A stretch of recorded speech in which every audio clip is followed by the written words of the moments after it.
Moby Dick, by Herman Melville, chapters 51 to 53. Chapter 51. The Spirit Spout.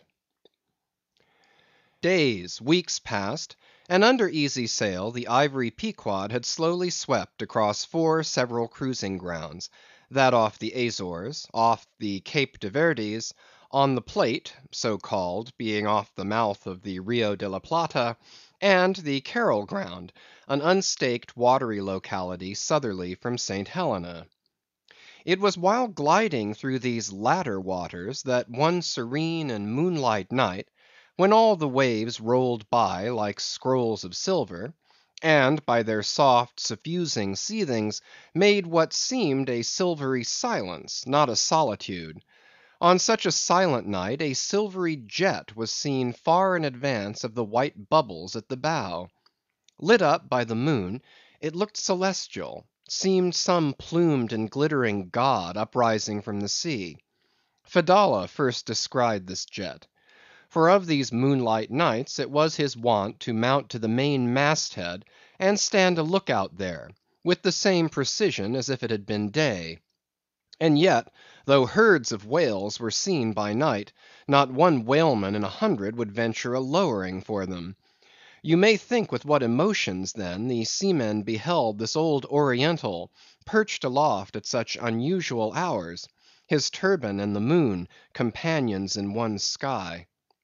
But when, after spending his uniform interval there for several successive nights without uttering a single sound; when, after all this silence, his unearthly voice was heard announcing that silvery moonlit jet, every reclining mariner started to his feet, as if some winged spirit had lighted in the rigging, and hailed the mortal crew. "There she blows!"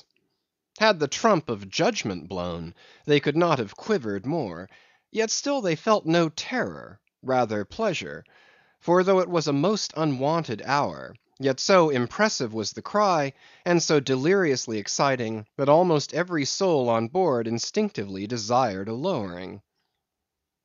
Walking the deck with quick side-lunging strides, Ahab commanded the t'gallant sails and royals to be set, and every stunsail spread. The best man in the ship must take the helm. Then with every mast-head manned, the piled-up craft rolled down before the wind. The strange, upheaving, lifting tendency of the taffrail breeze, filling the hollows of so many sails, made the buoyant, hovering deck to feel like air beneath the feet, while still she rushed along, as if two antagonistic influences were struggling in her, one to mount direct to heaven, the other to drive yawingly to some horizontal goal. And had you watched Ahab's face that night, you would have thought that in him also two different things were warring. While his one live leg made lively echoes along the deck, every stroke of his dead limb sounded like a coffin tap. On life and death this old man walked. But though the ship so swiftly sped, and though from every eye, like arrows, the eager glances shot, yet the silvery jet was no more seen that night. Every sailor swore he saw it once, but not a second time. This midnight spout had almost grown a forgotten thing, when some days after, lo! at the same silent hour, it was again announced. Again it was descried by all; but upon making sail to overtake it, once more it disappeared as if it had never been. And so it served us night after night, till no one heeded it but to wonder at it. Mysteriously jetted into the clear moonlight, or starlight, as the case may be, disappearing again for one whole day, or 2 days, or 3, and somehow seeming at every distinct repetition to be advancing still further and further in our van, this solitary jet seemed forever alluring us on. Nor, with the immemorial superstition of their race, and in accordance with the preternaturalness, as it seemed, which in many things invested the Pequod, were there wanting some of the seamen who swore that whenever and wherever descried, at however remote times, or in however far apart latitudes and longitudes, that unnearable spout was cast by one self same whale, and that whale Moby Dick.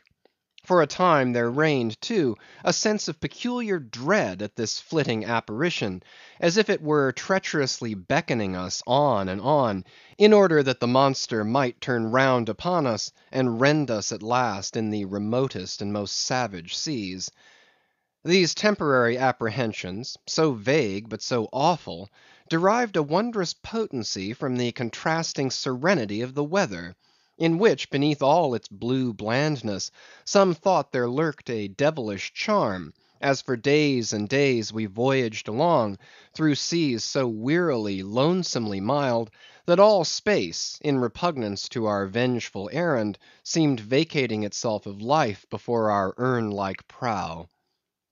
But at last, when turning to the eastward, the Cape winds began howling around us, and we rose and fell upon the long troubled seas that are there; when the ivory-tusked Pequod sharply bowed to the blast, and gored the dark waves in her madness, till, like showers of silver chips, the foam flakes flew over her bulwarks; then all this desolate vacuity of life went away, but gave place to sights more dismal than before.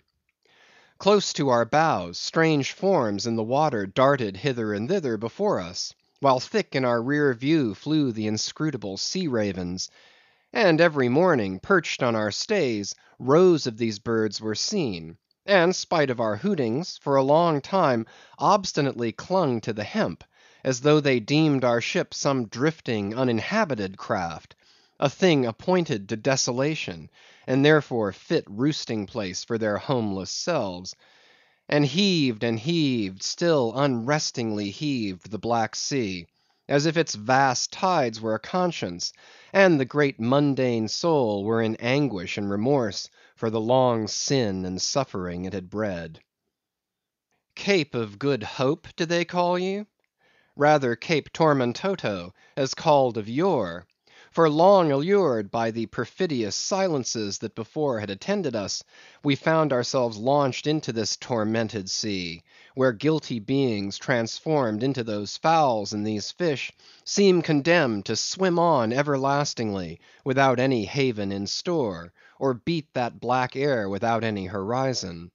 But calm, snow white, and unvarying, still directing its fountain of feathers to the sky, still beckoning us on from before, the solitary jet would at times be descried. During all this blackness of the elements, Ahab, though assuming for the time the almost continual command of the drenched and dangerous deck, manifested the gloomiest reserve, and more seldom than ever addressed his mates. In tempestuous times like these, after everything above and aloft has been secured, nothing more can be done but passively to await the issue of the gale. Then captain and crew become practical fatalists. So, with his ivory leg inserted into its accustomed hole, and with one hand firmly grasping a shroud, Ahab for hours and hours would stand gazing dead to windward, while an occasional squall of sleet or snow would all but congeal his very eyelashes together. Meantime the crew, driven from the forward part of the ship by the perilous seas that burstingly broke over its bows, stood in a line along the bulwarks in the waist, and the better to guard against the leaping waves, each man had slipped himself into a sort of bowline secured to the rail, in which he swung as in a loosened belt.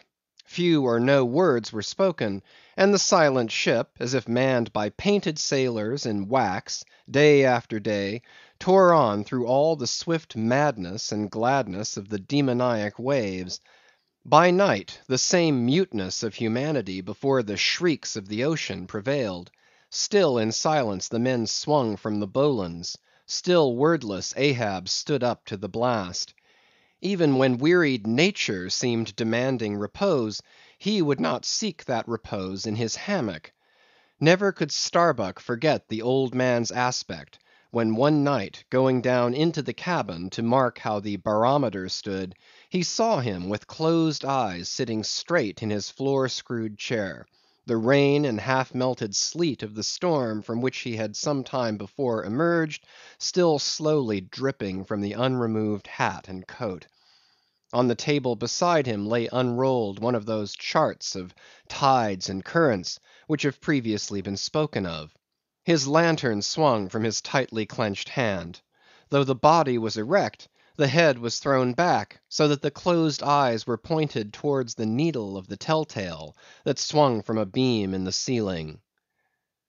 The cabin compass is called the tell-tale, because without going to the compass at the helm, the captain while below can inform himself of the course of the ship. Terrible old man, thought Starbuck with a shudder. Sleeping in this gale, still thou steadfastly eyest thy purpose. CHAPTER 52. The Albatross. Southeastward from the Cape, off the distant Crozetts, a good cruising ground for right whalemen, a sail loomed ahead, the Goney, Albatross by name. As she slowly drew nigh, from my lofty perch at the foremast head I had a good view of that sight so remarkable to a tyro in the far ocean fisheries, a whaler at sea and long absent from home. As if the waves had been fullers, this craft was bleached like the skeleton of a stranded walrus. All down her sides this spectral appearance was traced with long channels of reddened rust, while all her spars and her rigging were like the thick branches of trees furred over with hoar frost. Only her lower sails were set. A wild sight it was to see her long bearded lookouts at those three mastheads. They seemed clad in the skins of beasts, so torn and bepatched the raiment that had survived nearly 4 years of cruising. Standing in iron hoops nailed to the mast, they swayed and swung over a fathomless sea; and though, when the ship slowly glided close under our stern, we 6 men in the air came so nigh to each other that we might almost have leaped from the mastheads of one ship to those of the other, yet those forlorn-looking fishermen, mildly eyeing us as they passed, said not one word to our lookouts, while the quarter-deck hail was being heard from below. "Ship ahoy! Have ye seen the white whale?" But as the strange captain, leaning over the pallid bulwarks, was in the act of putting his trumpet to his mouth, it somehow fell from his hand into the sea, and the wind now rising amain, he in vain strove to make himself heard without it. Meantime his ship was still increasing the distance between. While in various silent ways the seamen of the Pequod were evincing their observance of this ominous incident at the first mere mention of the white whale's name to another ship, Ahab for a moment paused. It almost seemed as though he would have lowered a boat to board the stranger, had not the threatening wind forbade. But taking advantage of his windward position, he again seized his trumpet, and knowing by her aspect that the stranger vessel was a Nantucketer, and shortly bound home, he loudly hailed, "Ahoy there! This is the Pequod, bound round the world. Tell them to address all future letters to the Pacific Ocean. And this time 3 years, if I am not home, tell them to address them to—" At that moment the two wakes were fairly crossed, and instantly, then, in accordance with their singular ways, shoals of small harmless fish, that for some days before had been placidly swimming by our side, darted away with what seemed shuddering fins, and ranged themselves fore and aft with the stranger's flanks. Though in the course of his continual voyagings, Ahab must often before have noticed a similar sight, yet to any monomaniac man, the various trifles capriciously carry meanings. "Swim away from me, do ye?" murmured Ahab, gazing over into the water. There seemed but little in the words, but the tone conveyed more of deep helpless sadness than the insane old man had ever before evinced. But turning to the steersman, who thus far had been holding the ship in the wind to diminish her headway, he cried out in his old lion voice, "Up helm! Keep her off round the world!" Round the world! There is much in that sound to inspire proud feelings. But whereto does all that circumnavigation conduct? Only, through numberless perils, to the very point whence we started, where those that we left behind secure were all the time before us. Were this world an endless plain, and by sailing eastward we could forever reach new distances and discover sights more sweet and strange than any Cyclades or islands of King Solomon, then there were promise in the voyage. But in pursuit of those far mysteries we dream of, or in tormented chase of that demon phantom that, some time or other, swims before all human hearts, while chasing such over this round globe, they either lead us on in barren mazes, or midway leave us whelmed. CHAPTER 53. The Gam. The ostensible reason why Ahab did not go on board of the whaler we had spoken, was this: the wind and sea betokened storms. But even had this not been the case, he would not, after all, perhaps, have boarded her, judging by his subsequent conduct on similar occasions, if so it had been, that by the process of hailing he had obtained a negative answer to the question he put. For, as it eventually turned out, he cared not to consort, even for 5 minutes, with any stranger captain, except he could contribute some of that information he so absorbingly sought. But all this might remain inadequately estimated, were not something said here of the peculiar usages of whaling vessels when meeting each other in foreign seas, and especially on a common cruising ground. If two strangers crossing the Pine Barrens in New York State, or the equally desolate Salisbury Plain in England, if casually encountering each other in such inhospitable wilds, these twain, for the life of them, cannot well avoid a mutual salutation, and stopping for a moment to interchange the news, and perhaps sitting down for a while and resting in concert, then how much more natural that upon the illimitable Pine Barrens and Salisbury Plains of the sea, two whaling vessels descrying each other at the ends of the earth, off Lone Fanning's Island or the far-away King's Mills, how much more natural, I say, that under such circumstances these ships should not only interchange hails, but come into still closer, more friendly and sociable contact. And especially would this seem to be a matter of course in the case of vessels owned in one seaport, and whose captains, officers, and not a few of the men, are personally known to each other, and consequently have all sorts of dear domestic things to talk about. For the long absent ship, the outward bounder perhaps has letters on board. At any rate, she will be sure to let her have some papers of a date a year or two later than the last one on her blurred and thumb-worn files. And in return for that courtesy, the outward bound ship would receive the latest whaling intelligence from the cruising ground to which she may be destined, a thing of the utmost importance to her. And in degree, all of this will hold true concerning whaling vessels crossing each other's track on the cruising ground itself, even though they are equally long absent from home. For one of them may have received a transfer of letters from some third and now far remote vessel, and some of those letters may be for the people of the ship she now meets. Besides, they would exchange the whaling news, and have an agreeable chat.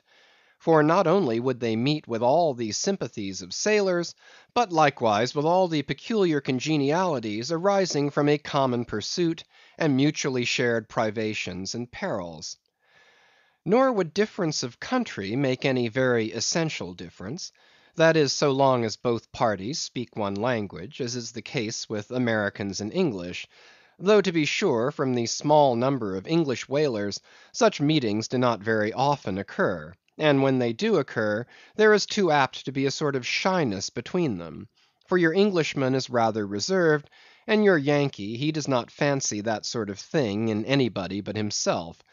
Besides, the English whalers sometimes affect a kind of metropolitan superiority over the American whalers, regarding the long, lean Nantucketer, with his nondescript provincialisms, as a sort of sea peasant. But where this superiority in the English whaleman does really consist, it would be hard to say, seeing that the Yankees in one day collectively kill more whales than all the English collectively in 10 years. But this is a harmless little foible in the English whale hunters, which the Nantucketer does not take much to heart, probably because he knows he has a few foibles himself.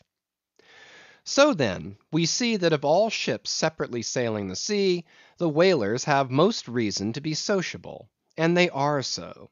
Whereas some merchant ships crossing each other's wake in the mid-Atlantic will oftentimes pass on without so much as a single word of recognition, mutually cutting each other on the high seas like a brace of dandies in Broadway, and all the time indulging, perhaps, in finical criticism upon each other's rig.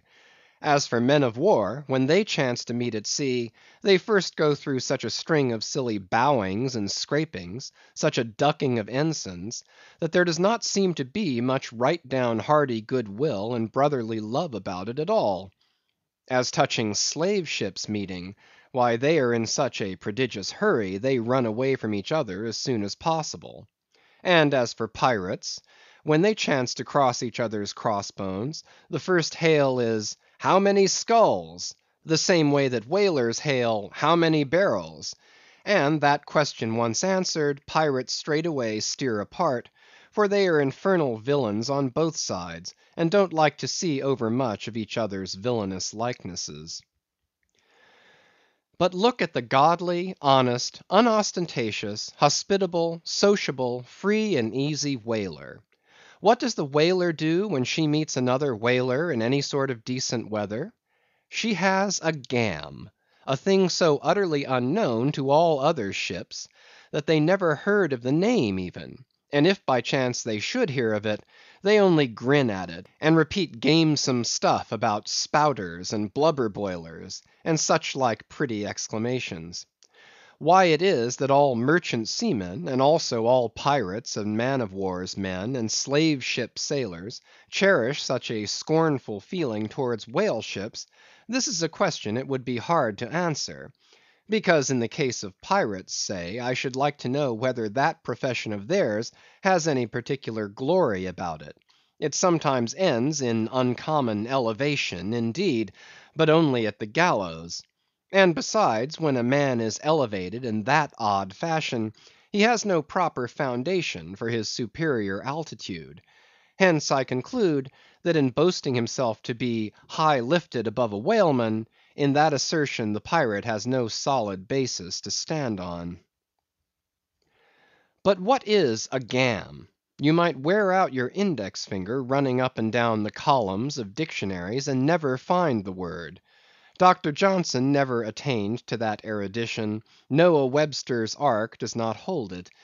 Nevertheless, this same expressive word has now for many years been in constant use among some 15,000 true-born Yankees. Certainly it needs a definition, and should be incorporated into the lexicon. With that view, let me learnedly define it. Gam, noun. A social meeting of two or more whale ships, generally on a cruising ground, when, after exchanging hails, they exchange visits by boat's crews, the two captains remaining for the time on board of one ship, and the two chief mates on the other. There is another little item about gamming which must not be forgotten here. All professions have their own little peculiarities of detail; so has the whale fishery. In a pirate, man of war, or slave ship, when the captain is rowed anywhere in his boat, he always sits in the stern sheets on a comfortable, sometimes cushioned seat there, and often steers himself with a pretty little milliner's tiller decorated with gay cords and ribbons. But the whale boat has no seat astern, no sofa of that sort whatever, and no tiller at all. High times, indeed, if whaling captains were wheeled about the water on castors, like gouty old aldermen in patent chairs. And as for the tiller, the whale boat never admits of any such effeminacy; and therefore, as in gamming a complete boat's crew must leave the ship, and hence as the boat's steerer or harpooneer is of that number, that subordinate is the steersman upon the occasion, and the captain having no place to sit in, is pulled off to his visit all standing like a pine tree. and often you will notice that being conscious of the eyes of the whole visible world resting on him from the sides of the two ships, this standing captain is all alive to the importance of sustaining his dignity by maintaining his legs. Nor is this any very easy matter, for in his rear is the immense projecting steering oar hitting him now and then in the small of his back, the after oar reciprocating by rapping his knees in front. He is thus completely wedged before and behind, and can only expand himself sideways by settling down on his stretched legs. But a sudden violent pitch of the boat will often go far to topple him, because length of foundation is nothing without corresponding breadth. Merely make a spread angle of two poles, and you cannot stand them up. Then, again, it would never do in plain sight of the world's riveted eyes; it would never do, I say, for this straddling captain to be seen steadying himself the slightest particle by catching hold of anything with his hands. Indeed, as token of his entire, buoyant self‐command, he generally carries his hands in his trowsers pockets; but perhaps being generally very large, heavy hands, he carries them there for ballast. Nevertheless, there have occurred instances, well authenticated ones too, where the captain has been known for an uncommonly critical moment or two, in a sudden squall, say, to seize hold of the nearest oarsman's hair, and hold on there like grim death. End of chapters 51 to 53. Moby Dick, by Herman Melville. Chapter 54. The Town Ho's Story. As told at the Golden Inn. The Cape of Good Hope, and all the watery region about there, is much like some noted four corners of a great highway, where you meet more travellers than in any other part. It was not very long after speaking the Goney that another homeward bound whaleman, the Town Ho, was encountered. She was manned almost wholly by Polynesians. In the short gam that ensued, she gave us strong news of Moby Dick.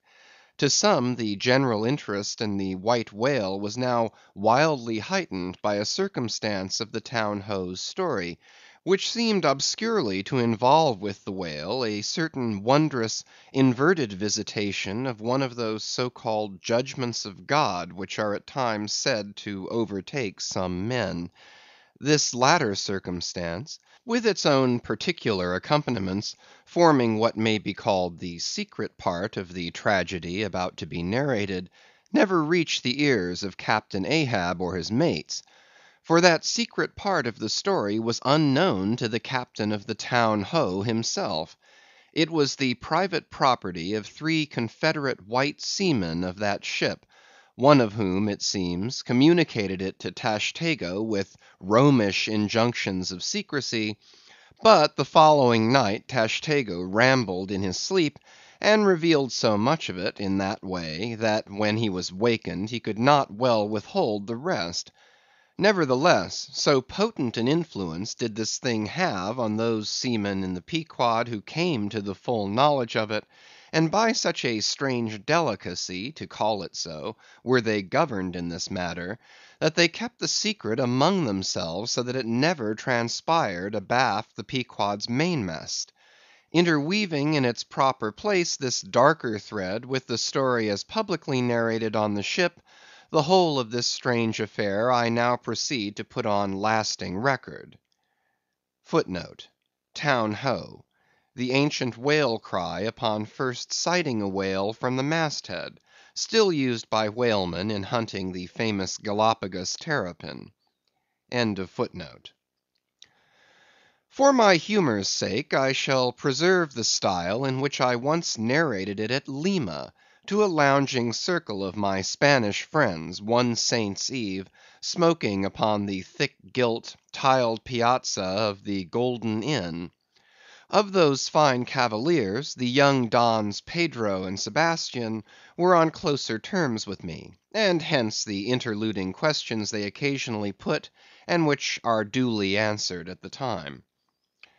Quote, Some 2 years prior to my first learning the events which I am about rehearsing to you, gentlemen, the Town Ho, sperm whaler of Nantucket, was cruising in your Pacific here, not very many days' sail eastward from the eaves of this good Golden Inn. She was somewhere to the northward of the line. One morning, upon handling the pumps, according to daily usage, it was observed that she made more water in her hold than common. They supposed a swordfish had stabbed her, gentlemen. But the captain having some unusual reason for believing that rare good luck awaited him in those latitudes, and therefore being very averse to quit them, and the leak not being then considered at all dangerous, though indeed they could not find it after searching the hold as low down as was possible in rather heavy weather, the ship still continued her cruisings, the mariners working at the pumps at wide and easy intervals. But no good luck came, more days went by, and not only was the leak yet undiscovered, but it sensibly increased. So much so, that now taking some alarm, the captain, making all sail, stood away for the nearest harbor among the islands, there to have his hull hove out and repaired. Though no small passage was before her, yet if the commonest chance favored, he did not at all fear that his ship would founder by the way, because his pumps were of the best, and being periodically relieved at them, those 36 men of his could easily keep the ship free, never mind if the leak should double on her. In truth, well nigh the whole of this passage being attended by very prosperous breezes, the Town Ho had all but certainly arrived in perfect safety at her port without the occurrence of the least fatality, had it not been for the brutal overbearing of Radney, the mate, a Vineyarder, and the bitterly provoked vengeance of Steelkilt, a Lakeman and desperado from Buffalo. "Lakeman, Buffalo! Pray, what is a Lakeman, and where is Buffalo?" said Don Sebastian, rising in his swinging mat of grass. "On the eastern shore of our Lake Erie, Don; but I crave your courtesy. May be you shall soon hear further of all that. Now, gentlemen, in square sail brigs and 3-masted ships, well nigh as large and stout as any that ever sailed out of your old Callao to far Manila, this Lakeman, in the landlocked heart of our America, had yet been nurtured by all those agrarian freebooting impressions popularly connected with the open ocean. For in their interflowing aggregate, those grand freshwater seas of ours, Erie and Ontario, and Huron and Superior and Michigan, possess an ocean-like expansiveness, with many of the ocean's noblest traits, with many of its rimmed varieties of races and of climes. They contain round archipelagos of romantic isles, even as the Polynesian waters do. In large part are shored by two great contrasting nations, as the Atlantic is. They furnish long maritime approaches to our numerous territorial colonies from the east, dotted all round their banks; here and there are frowned upon by batteries, and by the goat-like craggy guns of lofty Mackinaw. They have heard the fleet thunderings of naval victories; at intervals they yield their beaches to wild barbarians, whose red painted faces flash from out their peltry wigwams. For leagues and leagues are flanked by ancient and unentered forests, where the gaunt pines stand like serried lines of kings in Gothic genealogies; those same woods harboring wild Afric beasts of prey, and silken creatures whose exported furs give robes to Tartar emperors. They mirror the paved capitals of Buffalo and Cleveland, as well as Winnebago villages. They float alike the full-rigged merchant ship, the armed cruiser of the state, the steamer, and the beach canoe. They are swept by borean and dismasting blasts as direful as any that lash the salted wave. They know what shipwrecks are, for out of sight of land, however inland, they have drowned full many a midnight ship with all its shrieking crew. Thus, gentlemen, though an inlander, Steelkilt was wild ocean born and wild ocean nurtured; as much of an audacious mariner as any. And for Radney, though in his infancy he may have laid him down on the lone Nantucket beach, to nurse at his maternal sea; though in after life he had long followed our austere Atlantic, and your contemplative Pacific; yet he was quite as vengeful and full of social quarrel as the backwoods seaman, fresh from the latitudes of buckhorn handled bowie knives. Yet was this Nantucketer a man with some good hearted traits; and this Lakeman a mariner, who though a sort of devil indeed, might yet by inflexible firmness, only tempered by that common decency of human recognition which is the meanest slave's right; thus treated, this Steelkilt had long been retained harmless and docile.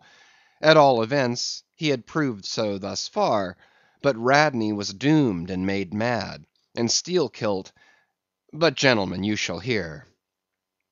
It was not more than a day or two, at the furthest, after pointing her prow for her island haven, that the Town Ho's leak seemed again increasing; but only so as to require an hour or more at the pumps every day. You must know that in a settled and civilized ocean like our Atlantic, for example, some skippers think little of pumping their whole way across it; though of a still sleepy night, should the officer of the deck happen to forget his duty in that respect, the probability would be that he and his shipmates would never again remember it, on account of all hands gently subsiding to the bottom. Nor in the solitary and savage seas far from you to the westward, gentlemen, is it altogether unusual for ships to keep clanging at their pump handles in full chorus, even for a voyage of considerable length; that is, if it lie along a tolerably accessible coast, or if any other reasonable retreat is afforded them. It is only when a leaky vessel is in some very out of the way part of those waters, some really landless latitude, that her captain begins to feel a little anxious. Much this way had it been with the Town Ho. So when her leak was found gaining once more, there was in truth some small concern manifested by several of her company, especially by Radney the mate. He commanded the upper sails to be well hoisted, sheeted home anew, and every way expanded to the breeze. Now this Radney, I suppose, was as little of a coward, and as little inclined to any sort of nervous apprehensiveness touching his own person, as any fearless, unthinking creature on land or on sea that you can conveniently imagine, gentlemen. Therefore, when he betrayed this solicitude about the safety of the ship, some of the seamen declared that it was only on account of his being a part owner in her. So when they were working that evening at the pumps, there was on this head no small gamesomeness slyly going on among them, as they stood with their feet continually overflowed by the rippling clear water; clear as any mountain spring, gentlemen; that, bubbling from the pumps, ran across the deck, and poured itself out in steady spouts at the lee scupper holes. Now, as you well know, it is not seldom the case in this conventional world of ours, watery or otherwise, that when a person placed in command over his fellow men finds one of them to be very significantly his superior in general pride of manhood, straightway against that man he conceives an unconquerable dislike and bitterness; and if he have a chance, he will pull down and pulverize that subaltern's tower, and make a little heap of dust of it. Be this conceit of mine as it may, gentlemen, at all events Steelkilt was a tall and noble animal, with a head like a Roman, and a flowing golden beard like the tasselled housings of your last viceroy's snorting charger, and a brain, and a heart, and a soul in him, gentlemen, which had made Steelkilt Charlemagne, had he been born son to Charlemagne's father. But Radney, the mate, was as ugly as a mule, yet as hardy, as stubborn, as malicious. He did not love Steelkilt, and Steelkilt knew it. Espying the mate drawing near as he was toiling at the pump with the rest, the Lakeman affected not to notice him, but unawed went on with his gay banterings. "Aye, aye, my merry lads, it's a lively leak this. Hold a cannikin, one of ye, and let's have a taste. By the Lord, it's worth bottling. I tell ye what, men, old Rad's investment must go for it. He had best cut away his part of the hull and tow it home. The fact is, boys, that swordfish only began the job. He's come back again with a gang of ship carpenters, sawfish, and filefish, and what not; and the whole posse of 'em are now hard at work, cutting and slashing the bottom; making improvements, I suppose. If old Rad were here now, I'd tell him to jump overboard and scatter 'em. They're playing the devil with his estate, I can tell him. But he's a simple old soul, Rad, and a beauty too. Boys, they say the rest of his property is invested in looking glasses. I wonder if he'd give a poor devil like me the model of his nose. Damn your eyes! What's that pump stopping for? Roared Radney, pretending not to have heard the sailor's talk. Thunder away at it. Aye, aye, sir, said Steelkilt, merry as a cricket. Lively, boys, lively now. And with that the pump clanged like 50 fire engines. The men tossed their hats off to it, and ere long that peculiar gasping of the lungs was heard, which denotes the fullest tensions of life's utmost energies. Quitting the pump at last with the rest of his band, the Lakeman went forward all panting, and sat himself down on the windlass, his face fiery red, his eyes bloodshot, and wiping the profuse sweat from his brow. Now what cozening fiend it was, gentlemen, that possessed Radney to meddle with such a man in that corporeally exasperated state, I know not; but so it happened. Intolerably striding along the deck, the mate commanded him to get a broom and sweep down the planks, and also a shovel, and remove some offensive matters consequent upon allowing a pig to run at large. Now, gentlemen, sweeping a ship's deck at sea is a piece of household work, which in all times but raging gales is regularly attended to every evening. It has been known to be done in the case of ships actually foundering at the time. Such, gentlemen, is the inflexibility of sea usages, and the instinctive love of neatness in seamen, some of whom would not willingly drown without first washing their faces. But in all vessels this broom business is the prescriptive province of the boys, if boys there be aboard. Besides, it was the stronger men in the town ho that had been divided into gangs, taking turns at the pumps; and being the most athletic seaman of them all, Steelkilt had been regularly assigned captain of one of the gangs; consequently he should have been freed from any trivial business not connected with truly nautical duties, such being the case with his comrades. I mention all of these particulars so that you may understand exactly how this affair stood between the two men. But there was more than this. The order about the shovel was almost as plainly meant to sting and insult Steelkilt as though Radney had spat in his face. Any man who has gone sailor in a whale ship will understand this; and all this, and doubtless much more, the Lakeman fully comprehended when the mate uttered his command. But as he sat still for a moment, and as he steadfastly looked into the mate's malignant eye, and perceived the stacks of powder casks heaped up in him, and the slow match silently burning along towards them; as he instinctively saw all this, that strange forbearance and unwillingness to stir up the deeper passionateness in any already ireful being, a repugnance most felt, when felt at all, by really valiant men, even when aggrieved; this nameless phantom feeling, gentlemen, stole over Steelkilt. Therefore, in his ordinary tone, only a little broken by the bodily exhaustion he was temporarily in, he answered him saying that sweeping the deck was not his business, and he would not do it. And then, without at all alluding to the shovel, he pointed to 3 lads as the customary sweepers, who, not being billeted at the pumps, had done little or nothing all day.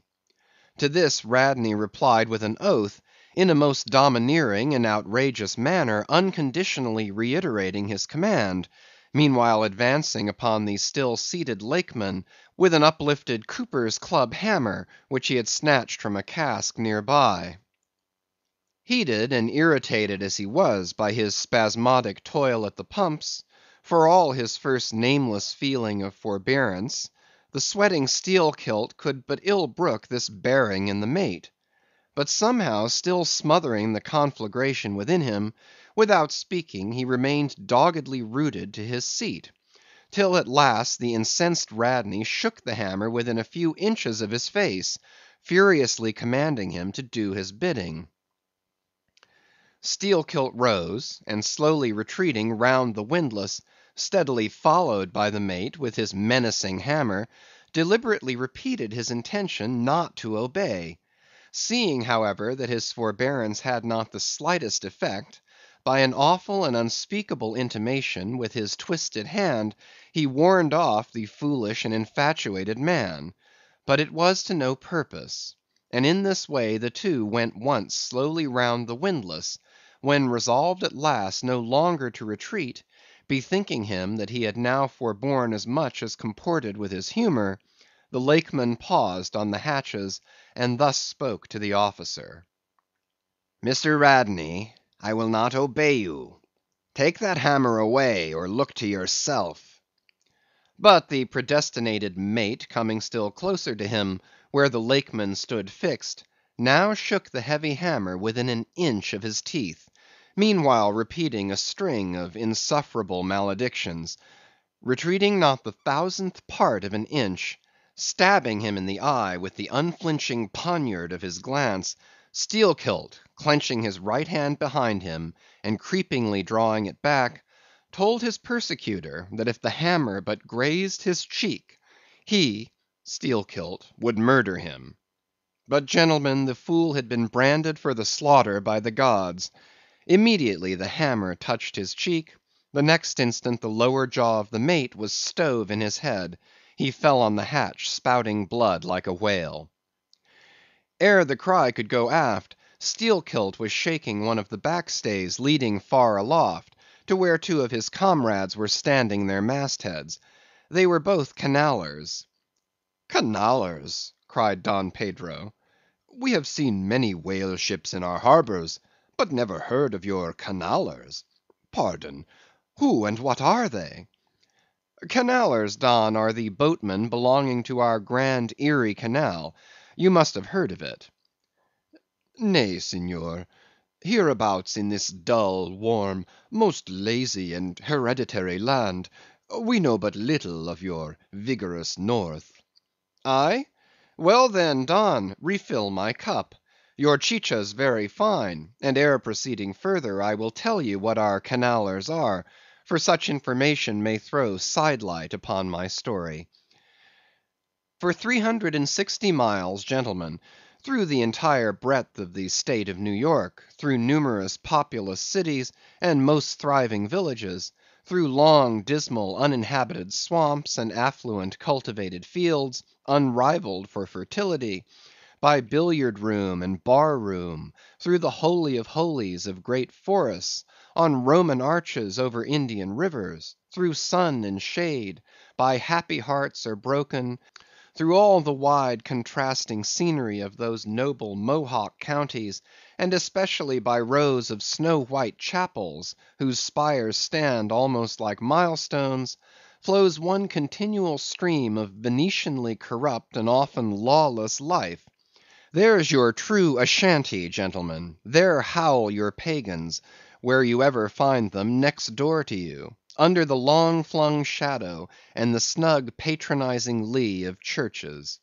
For by some curious fatality, as it is often noted of your metropolitan freebooters that they ever encamp around the halls of justice, so sinners, gentlemen, most abound in holiest vicinities. "Is that a friar passing?" said Don Pedro, looking downwards into the crowded piazza with humorous concern. "Well, for our northern friend, Dame Isabella's Inquisition wanes in Lima," laughed Don Sebastian. "Proceed, Senor." "A moment! Pardon!" cried another of the company. "In the name of all us Limeese, I but desire to express to you, sir sailor, that we have by no means overlooked your delicacy in not substituting present Lima for distant Venice in your corrupt comparison. Oh no, do not bow and look surprised. You know the proverb along all this coast, corrupt as Lima. It but bears out your saying too. Churches more plentiful than billiard tables, and forever open, and corrupt as Lima. So too Venice, I have been there, the holy city of the blessed evangelist St. Mark. St. Dominic, purge it. Your cup, thanks, here I refill. Now, you pour out again. Freely depicted in his own vocation, gentlemen, the Canaller would make a fine dramatic hero, so abundantly and picturesquely wicked is he. Like Mark Antony, for days and days along his green-turfed, flowery Nile, he indolently floats, openly toying with his red-cheeked Cleopatra, ripening his apricot thigh upon the sunny deck. But ashore all this effeminacy is dashed. The brigandish guise which the Canaller so proudly sports, his slouched and gaily ribboned hat betoken his grand features. A terror to the smiling innocence of the villages through which he floats, his swart visage and bold swagger are not unshunned in cities. Once a vagabond on his own canal, I have received good turns from one of these Canallers.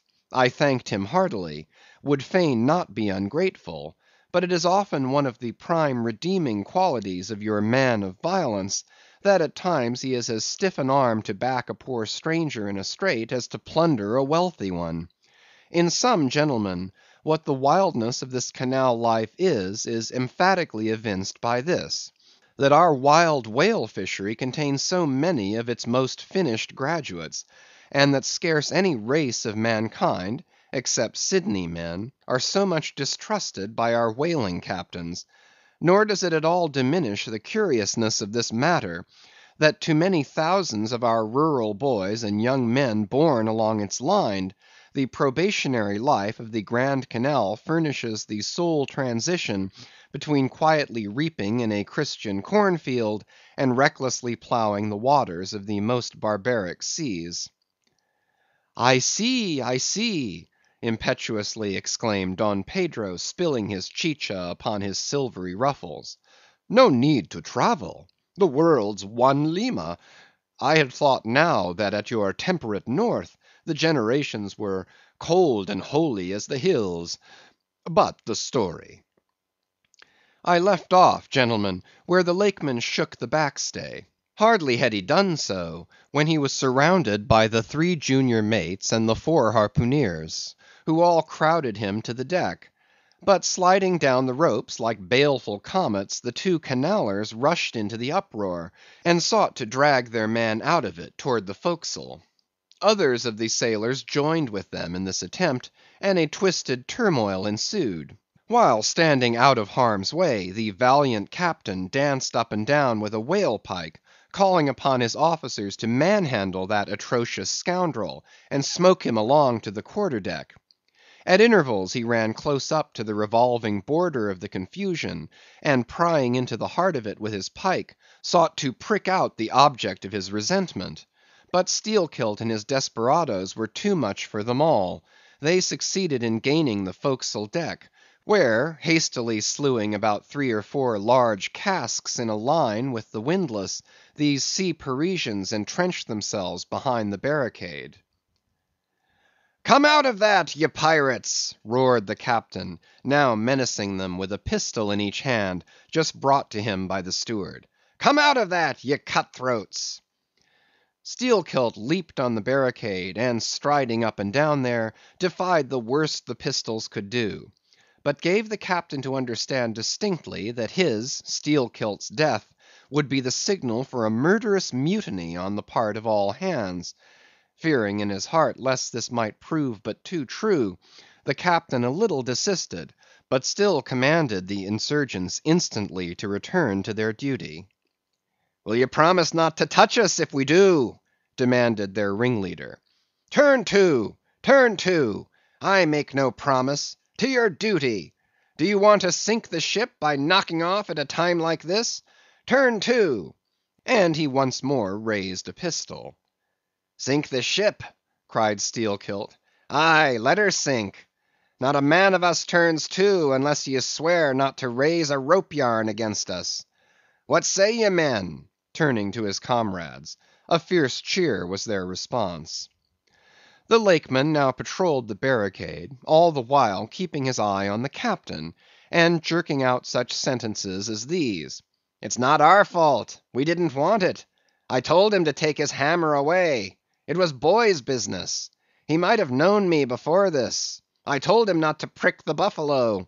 I believe I have broken a finger here against his cursed jaw.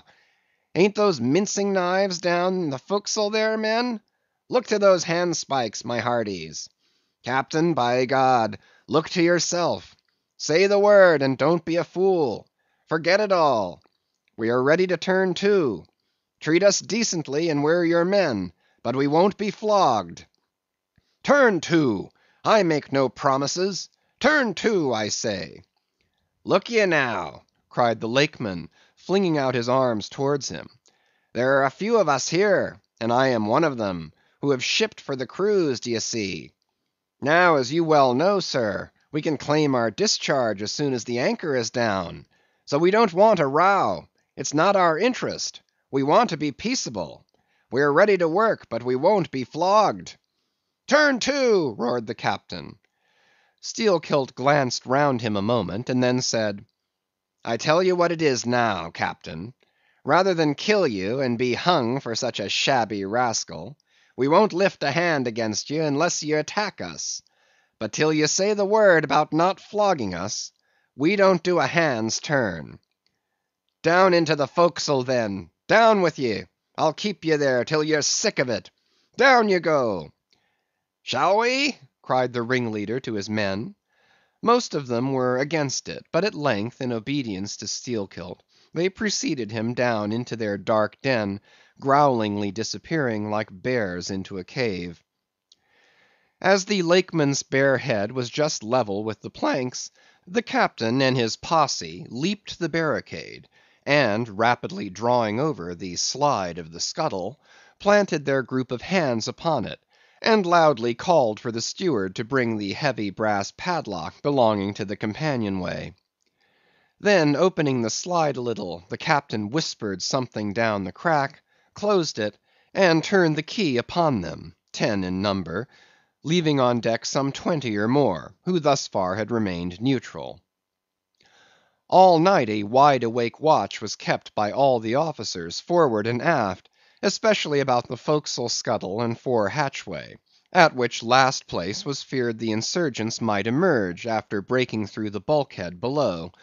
But the hours of darkness passed in peace, the men who still remained at their duty toiling hard at the pumps, whose clinking and clanking at intervals through the dreary night dismally resounded through the ship. At sunrise the captain went forward, and knocking on the deck, summoned the prisoners to work, but with a yell they refused. Water was then lowered down to them, and a couple of handfuls of biscuit were tossed after it, when again turning the key upon them and pocketing it, the captain returned to the quarter deck.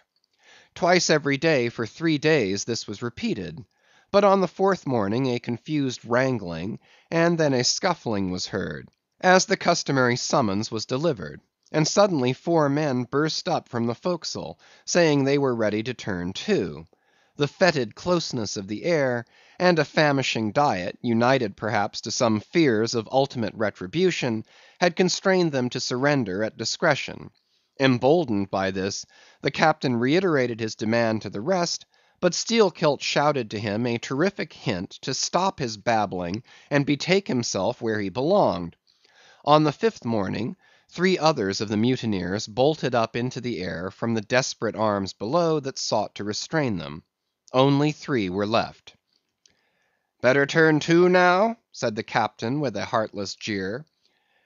"Shut us up again, will ye?" cried Steelkilt. "Oh, certainly," the captain, and the key clicked. It was at this point, gentlemen, that Enraged by the defection of 7 of his former associates, and stung by the mocking voice that had last hailed him, and maddened by his long entombment in a place as black as the bowels of despair, it was then that Steelkilt proposed to the 2 Canallers, thus far apparently of one mind with him, to burst out of their hole at the next summoning of the garrison, and armed with their keen mincing knives, long crescentic, heavy implements with a handle at each end, run amuck from bowsprit to taffrail, and if by any devilishness of desperation possible, seize the ship. For himself, he would do this, he said, whether they joined him or not. That was the last night he should spend in that den. But the scheme met with no opposition on the part of the other 2. They swore they were ready for that, or for any other mad thing, for anything in short but a surrender. And what was more, they each insisted on being the first man on deck, when the time to make the rush should come. But to this their leader as fiercely objected, reserving that priority for himself, particularly as his 2 comrades would not yield the one to the other in the matter. And both of them could not be first, for the latter would but admit 1 man at a time. And here, gentlemen, the foul play of these miscreants must come out. Upon hearing the frantic project of their leader, each in his own separate soul had suddenly lighted, it would seem, upon the same piece of treachery, namely, to be foremost in breaking out, in order to be the first of the 3, though the last of the 10, to surrender, and thereby secure whatever small chance of pardon such conduct might merit. But when Steelkilt made known his determination still to lead them to the last, they in some way, by some subtle chemistry of villainy, mixed their before secret treacheries together, and when their leader fell into a doze, verbally opened their souls to each other in 3 sentences, and bound the sleeper with cords, and gagged him with cords, and shrieked out for the captain at midnight. Thinking murder at hand, and smelling in the dark for the blood, he and all his armed mates and harpooneers rushed for the forecastle. In a few minutes the scuttle was opened, and bound hand and foot, the still struggling ringleader was shoved up into the air by his perfidious allies, who at once claimed the honor of securing a man who had been fully ripe for murder. But all these were collared, and dragged along the deck like dead cattle, and side by side were seized up into the mizzen rigging, like 3 quarters of meat, and there they hung till morning. "Damn ye!" cried the captain, pacing to and fro before them, "the vultures would not touch ye, ye villains!" At sunrise he summoned all hands, and separating those who had rebelled from those who had taken no part in the mutiny, he told the former that he had a good mind to flog them all round. Thought, upon the whole, he would do so; he ought to; justice demanded it; but for the present, considering their timely surrender, he would let them go with a reprimand, which he accordingly administered in the vernacular. "But as for you, ye carrion rogues," turning to the 3 men in the rigging, "for you, I mean to mince you up for the trypots." And seizing a rope, he applied it with all his might to the backs of the 2 traitors, till they yelled no more, but lifelessly hung their heads sideways, as the 2 crucified thieves are drawn. "My wrist is sprained with ye," he cried at last, "but there's still rope enough left for you, my fine bantam, that wouldn't give up. Take that gag from his mouth, and let us hear what he can say for himself." For a moment the exhausted mutineer made a tremulous motion of his cramped jaws, then painfully twisting round his head, said in a sort of hiss, "What I say is this, and mind it well. If ye flog me, I murder you." "Say ye so? See then how ye frighten me," and the captain drew off with the rope to strike. "Best not," hissed the Lakeman. "But I must," and the rope was once more drawn back for the stroke. Steelkilt here hissed out something, inaudible to all but the captain, who, to the amazement of all hands, started back, paced the deck rapidly 2 or 3 times, and then suddenly throwing down his rope, said, "I won't do it. Let him go. Cut him down, do you hear? But as the junior mates were hurrying to execute the order, a pale man with a bandaged head arrested them. Radney, the chief mate. Ever since the blow he had lain in his berth, but that morning, hearing the tumult on the deck, he had crept out, and thus far had watched the whole scene.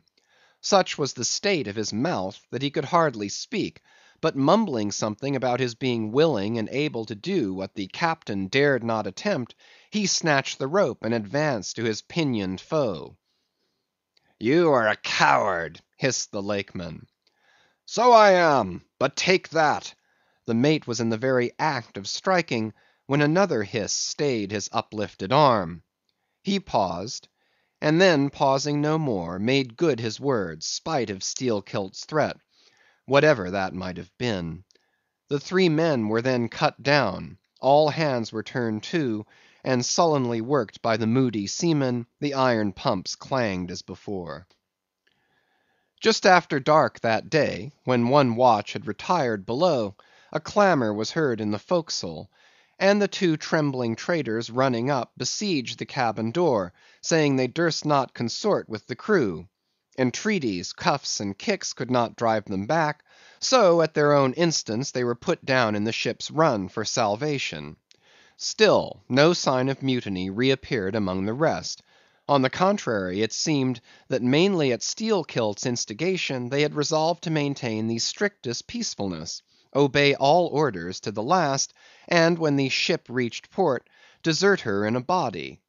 But in order to ensure the speediest end to the voyage, they all agreed to another thing, namely, not to sing out for whales in case any should be discovered.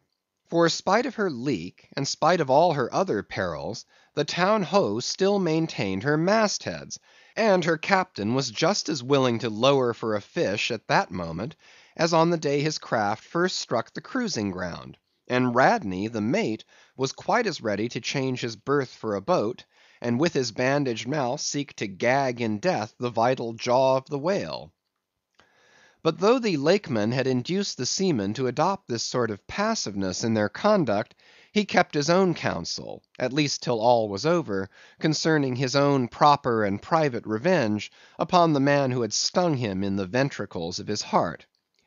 He was in Radney, the chief mate's watch, and as if the infatuated man sought to run more than half way to meet his doom, after the scene at the rigging, he insisted, against the express counsel of the captain, upon resuming the head of his watch at night. Upon this, and one or two other circumstances, Steelkilt systematically built the plan of his revenge.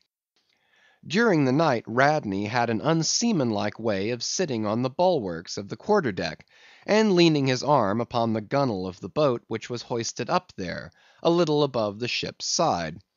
In this attitude, it was well known, he sometimes dozed. There was a considerable vacancy between the boat and the ship, and down between this was the sea. Steelkilt calculated his time, and found that his next trick at the helm would come round at 2 o'clock, in the morning of the third day from that in which he had been betrayed. At his leisure he employed the interval in braiding something very carefully in his watches below. "What are you making there?" said a shipmate. "What do you think? What does it look like?" "Like a lanyard for your bag, but it's an odd one, seems to me." "Yes, rather oddish," said the Lakeman, holding it at arm's length before him, "but I think it will answer. Shipmate, I haven't enough twine; have you any?" But there was none in the forecastle. "Then I must get some from old Rad." And he rose to go aft. "You don't mean to go a begging to him?" said a sailor. "Why not? Do you think he won't do me a turn when it's to help himself in the end, shipmate?" And going to the mate, he looked at him quietly, and asked him for some twine to mend his hammock. It was given him. Neither twine nor lanyard were seen again, but the next night an iron ball, closely netted, partly rolled from the pocket of the Lakeman's monkey jacket, as he was tucking the coat into his hammock for a pillow. 24 hours after, his trick at the silent helm, Nigh to the man who was apt to doze over the grave always ready dug to the seaman's hand, that fatal hour was then to come; and in the foreordaining soul of Steelkilt, the mate was already stark and stretched as a corpse, with his forehead crushed in. But, gentlemen, a fool saved the would‐be murderer from the bloody deed he had planned. Yet complete revenge he had, and without being the avenger; for, by a mysterious fatality, Heaven itself seemed to step in and take out of his hands into its own the damning thing he would have done. It was just between daybreak and sunrise of the morning of the second day, when they were washing down the decks, that a stupid Teneriffe man, drawing water in the main chains, all at once shouted out, "There she rolls! There she rolls! Jesu you, what a whale!" It was Moby Dick. "Moby Dick!" cried Don Sebastian. "St. Dominic! Sir Sailor, but do whales have christenings? Whom call you Moby Dick?" "A very white, and famous, and most deadly immortal monster, Don; but that would be too long a story." "How? how?" cried all the young Spaniards, crowding. "Nay, Dons, Dons, nay, nay, I cannot rehearse that now; let me get more into the air, sirs." "The chicha, the chicha!" cried Don Pedro. "Our vigorous friend looks faint; fill up his empty glass." "No need, gentlemen; one moment, and I proceed. Now, gentlemen, so suddenly perceiving the snowy whale within 50 yards of the ship, forgetful of the compact among the crew, in the excitement of the moment, the Teneriffe man had instinctively and involuntarily lifted his voice for the monster, though for some little time past it had been plainly beheld from the 3 sullen mast heads. All was now a frenzy. "The white whale! The white whale!" was the cry from the captain, mates, and harpooneers, who, undeterred by fearful rumors, were all anxious to capture so famous and precious a fish; while the dogged crew eyed askance, and with curses, the appalling beauty of the vast milky mass, that lit up by a horizontal spangling sun, shifted and glistened like a living opal in the blue morning sea. Gentlemen, a strange fatality pervades the whole career of these events, as if verily mapped out before the world itself was charted. The mutineer was the bowsman of the mate, and when fast to the fish, it was his duty to sit next to him while Radney stood up with his lance in the prow, and haul in or slacken the line at the word of command. Moreover, when the 4 boats were lowered, the mates got the start, and none howled more fiercely with delight than did Steelkilt as he strained at his oar. After a stiff pull, their harpooneer got fast, and spear in hand, Radney sprang to the bow. He was always a furious man, it seems, in a boat; and now his bandaged cry was, to beach him on the whale's topmost back. Nothing loath, his bowsman hauled him up and up, and through a blinding foam that blent 2 whitenesses together, till of a sudden the boat struck as against a sunken ledge, and keeling over, spilled out the standing mate. That instant, as he fell on the whale's slippery back, the boat righted and was dashed aside by the swell, while Radney was tossed over into the sea, on the other flank of the whale. He struck out through the spray, and for an instant was dimly seen through that veil, wildly seeking to remove himself from the eye of Moby Dick. But the whale rushed round in a sudden maelstrom, seized the swimmer between his jaws, and rearing high up with him, plunged headlong again, and went down. Meantime, at the first tap of the boat's bottom, the Lakeman had slackened the line, so as to drop astern from the whirlpool. Calmly looking on, he thought his own thoughts. But a sudden terrific downward jerking of the boat quickly brought his knife to the line. He cut it, and the whale was free. But at some distance Moby Dick rose again, and with some tatters of Radney's red woolen shirt caught in the teeth that had destroyed him. All 4 boats gave chase again, but the whale eluded them, and finally wholly disappeared. In good time the Town Ho reached her port. a savage, solitary place, where no civilized creature resided.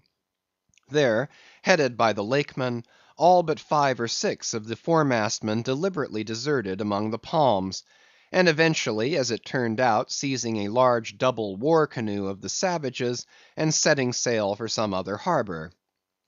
The ship's company being reduced to but a handful, the captain called upon the islanders to assist him in the laborious business of heaving down the ship to stop the leak.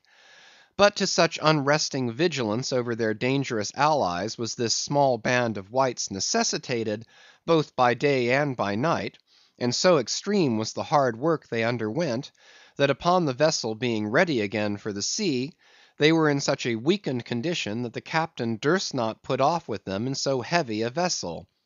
After taking counsel with his officers, he anchored the ship as far off shore as possible, loaded and ran out his 2 cannon from the bows, stacked his muskets on the poop, and warning the islanders not to approach the ship at their peril, took 1 man with him, and setting the sail of his best whale boat, steered straight before the wind for Tahiti, 500 miles distant, to procure a reinforcement to his crew. On the 4th day of the sail, a large canoe was descried, which seemed to have touched at a low isle of corals. He steered away from it, but the savage craft bore down on him, and soon the voice of Steelkilt hailed him to heave to, or he would run him under water. The captain presented a pistol. With 1 foot on each prow of the yoked war canoes, the Lakeman laughed him to scorn, assuring him that if the pistol so much as clicked in the lock, he would bury him in bubbles and foam. "What do you want of me?" cried the captain.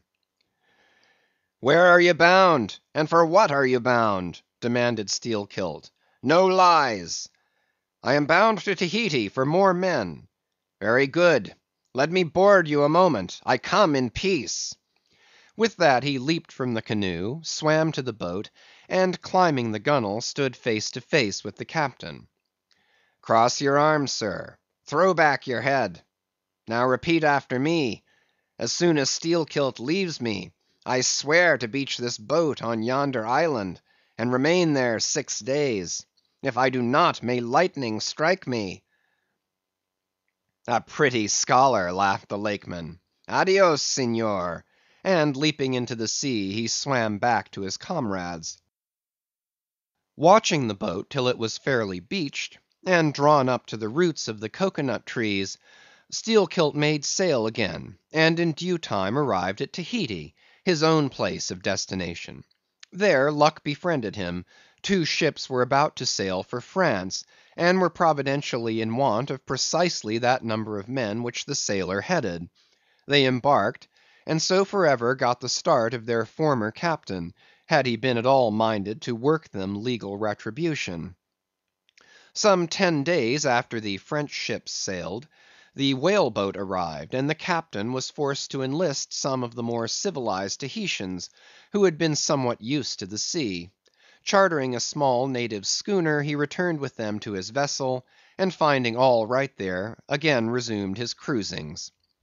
Where Steelkilt now is, gentlemen, none know; but upon the island of Nantucket, the widow of Radney still turns to the sea, which refuses to give up its dead; still in dreams sees the awful white whale that destroyed him. "Are you through?" said Don Sebastian quietly. "I am, Don." "Then I entreat you, tell me if to the best of your own convictions, this your story is in substance really true. It is so passing wonderful. Did you get it from an unquestionable source? Bear with me if I seem to press." "Also bear with all of us, Sir Sailor, for we all join in Don Sebastian's suit," cried the company, with exceeding interest. "Is there a copy of the Holy Evangelists at the Golden Inn, gentlemen?" "Nay," said Don Sebastian, "but I know a worthy priest near by, who will quickly procure one for me. I go for it; but are you well advised? This may grow too serious." "Will you be so good as to bring the priest also, Don?" "Though there are no auto da fes in Lima now," said one of the company to another, I fear our sailor friend runs risk of the archiepiscopacy. Let us withdraw more out of the moonlight. I see no need of this.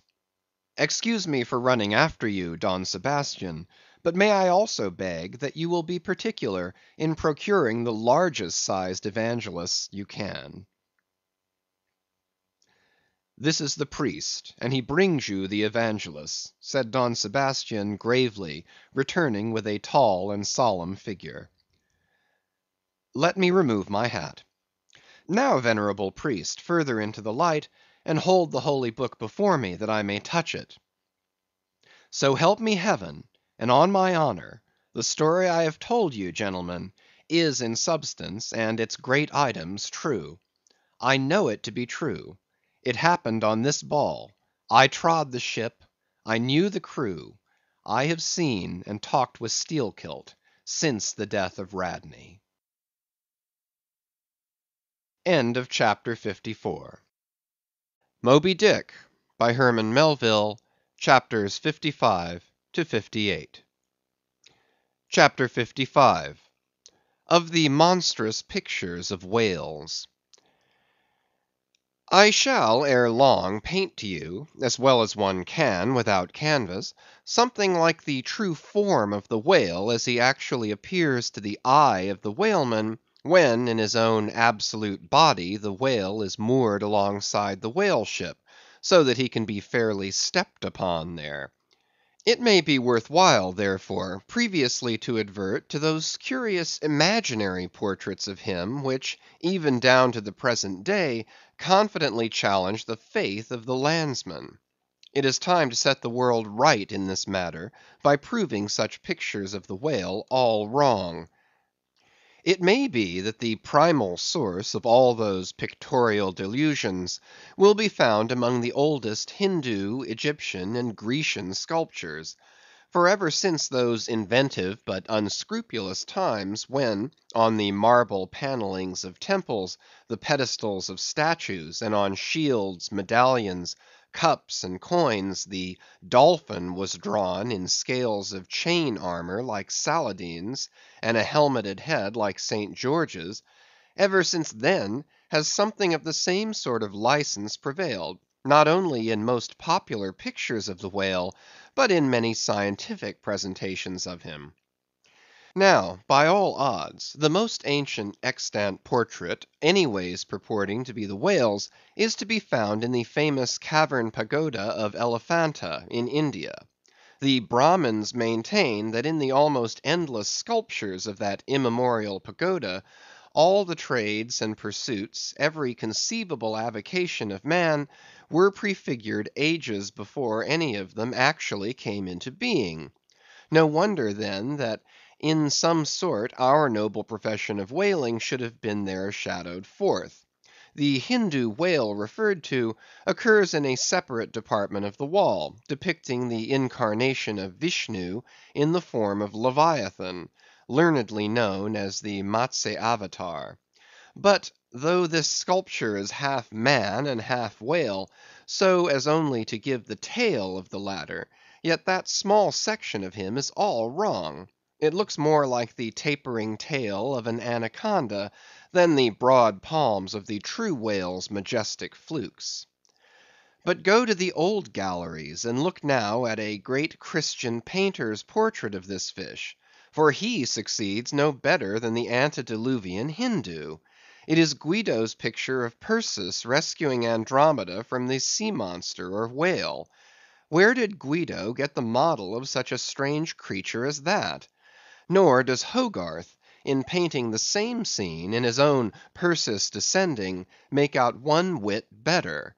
The huge corpulence of that Hogarthian monster undulates on the surface, scarcely drawing 1 inch of water.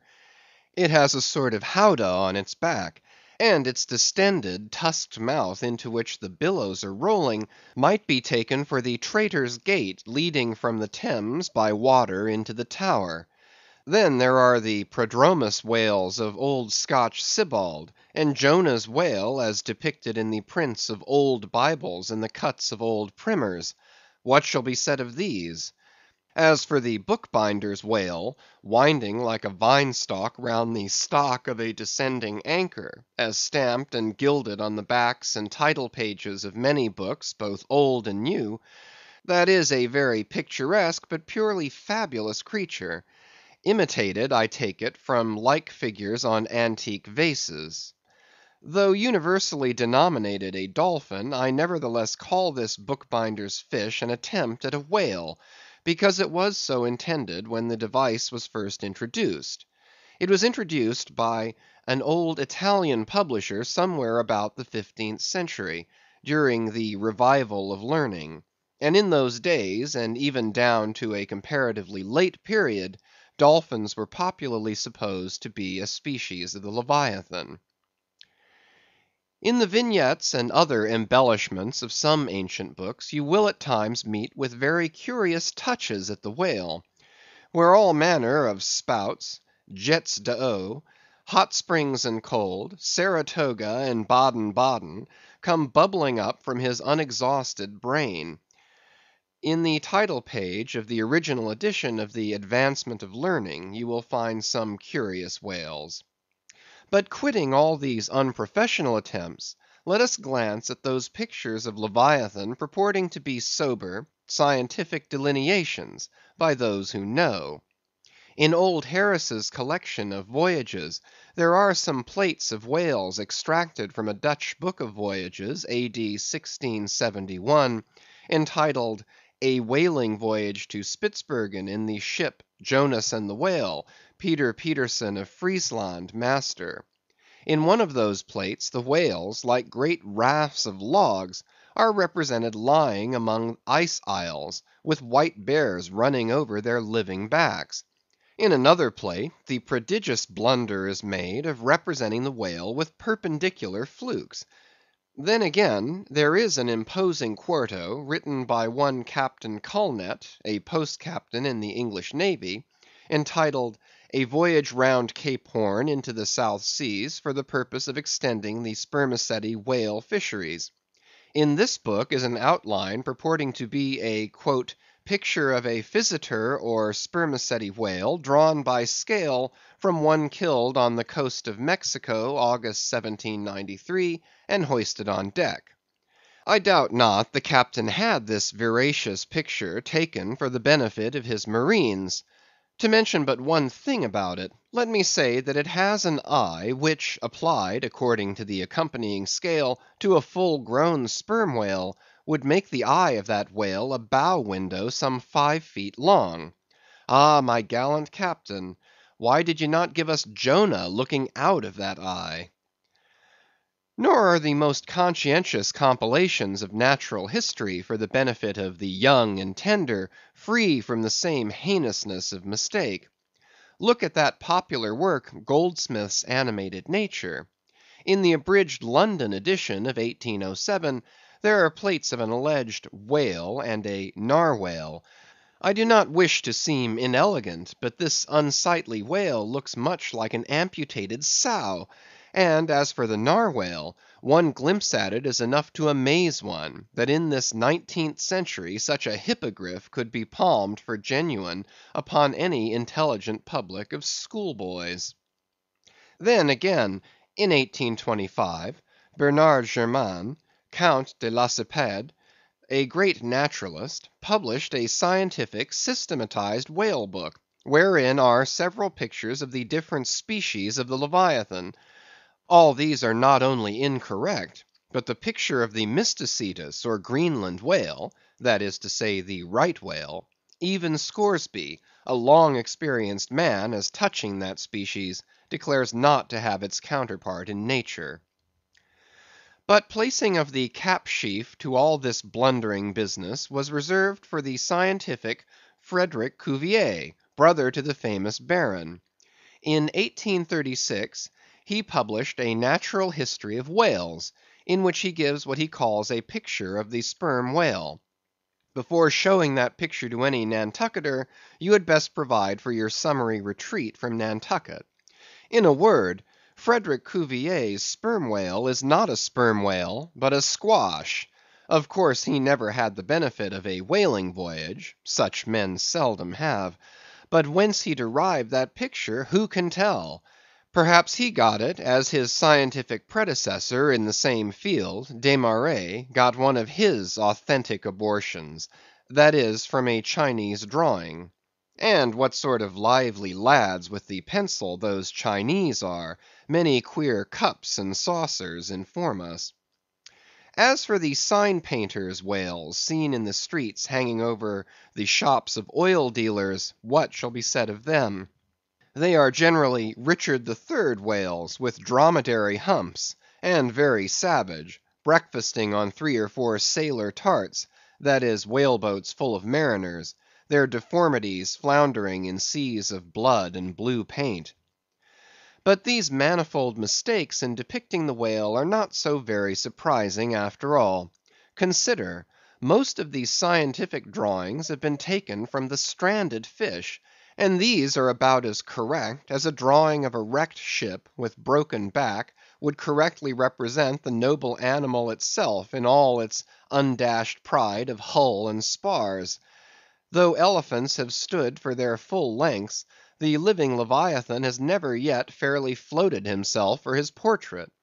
The living whale, in all his full majesty and significance, is only to be seen at sea in unfathomable waters; and afloat the vast bulk of him is out of sight, like a launched line of battle ship; and out of that element it is a thing eternally impossible for mortal man to hoist him bodily into the air, so as to preserve all his mighty swells and undulations.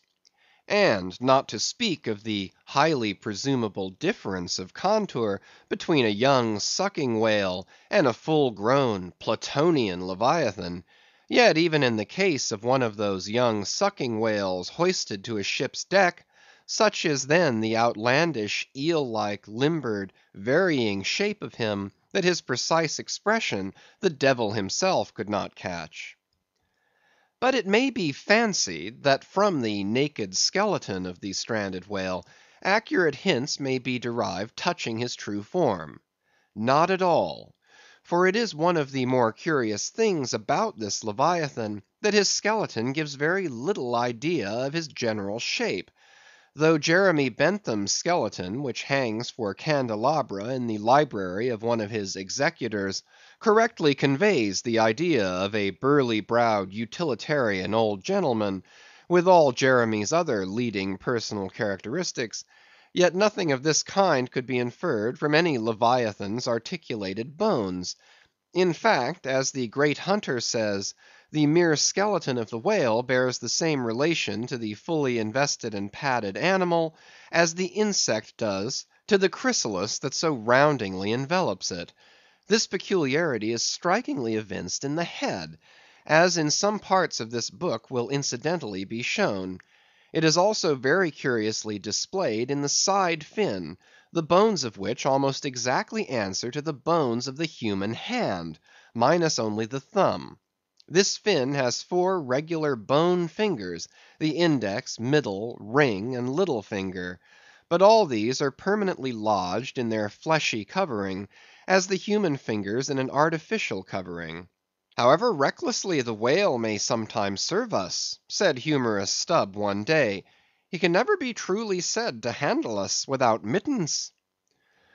For all these reasons, then, any way you may look at it, you must needs conclude that the great Leviathan is that one creature in the world which must remain unpainted to the last. True, one portrait may hit the mark much nearer than another, but none can hit it with any very considerable degree of exactness. So there is no earthly way of finding out precisely what the whale really looks like; and the only mode in which you can derive even a tolerable idea of his living contour is by going a whaling yourself; but by so doing you run no small risk of being eternally stove and sunk by him. Wherefore it seems to me you had best not be too fastidious in your curiosity touching this Leviathan. CHAPTER 56. Of the less erroneous pictures of whales, and the true pictures of whaling scenes. In connection with the monstrous pictures of whales, I am strongly tempted here to enter upon those still more monstrous stories of them, which are to be found in certain books, both ancient and modern, especially in Pliny, Purchas, Hakluyt, Harris, Cuvier, etc. But I pass that matter by. I know of only 4 published outlines of the great sperm whale: Colnett's, Huggins's, Frederick Cuvier's, and Beale's. In the previous chapter, Colnett and Cuvier have been referred to. Huggins's is far better than theirs, but by great odds Beale's is the best. All Beale's drawings of this whale are good, excepting the middle figure in the picture of 3 whales in various attitudes, capping his second chapter. His frontispiece, boats attacking sperm whales, though no doubt calculated to excite the civil skepticism of some parlor men, is admirably correct and lifelike in its general effect. Some of the sperm whale drawings in J. Ross Browne are pretty correct in contour, but they are wretchedly engraved. This is not his fault, though. Of the right whale, the best outline pictures are in Scoresby, but they are drawn on too small a scale to convey a desirable impression. He has but one picture of whaling scenes, and this is a sad deficiency, because it is by such pictures only, when at all well done, that you can derive anything like a truthful idea of the living whale as seen by his living hunters.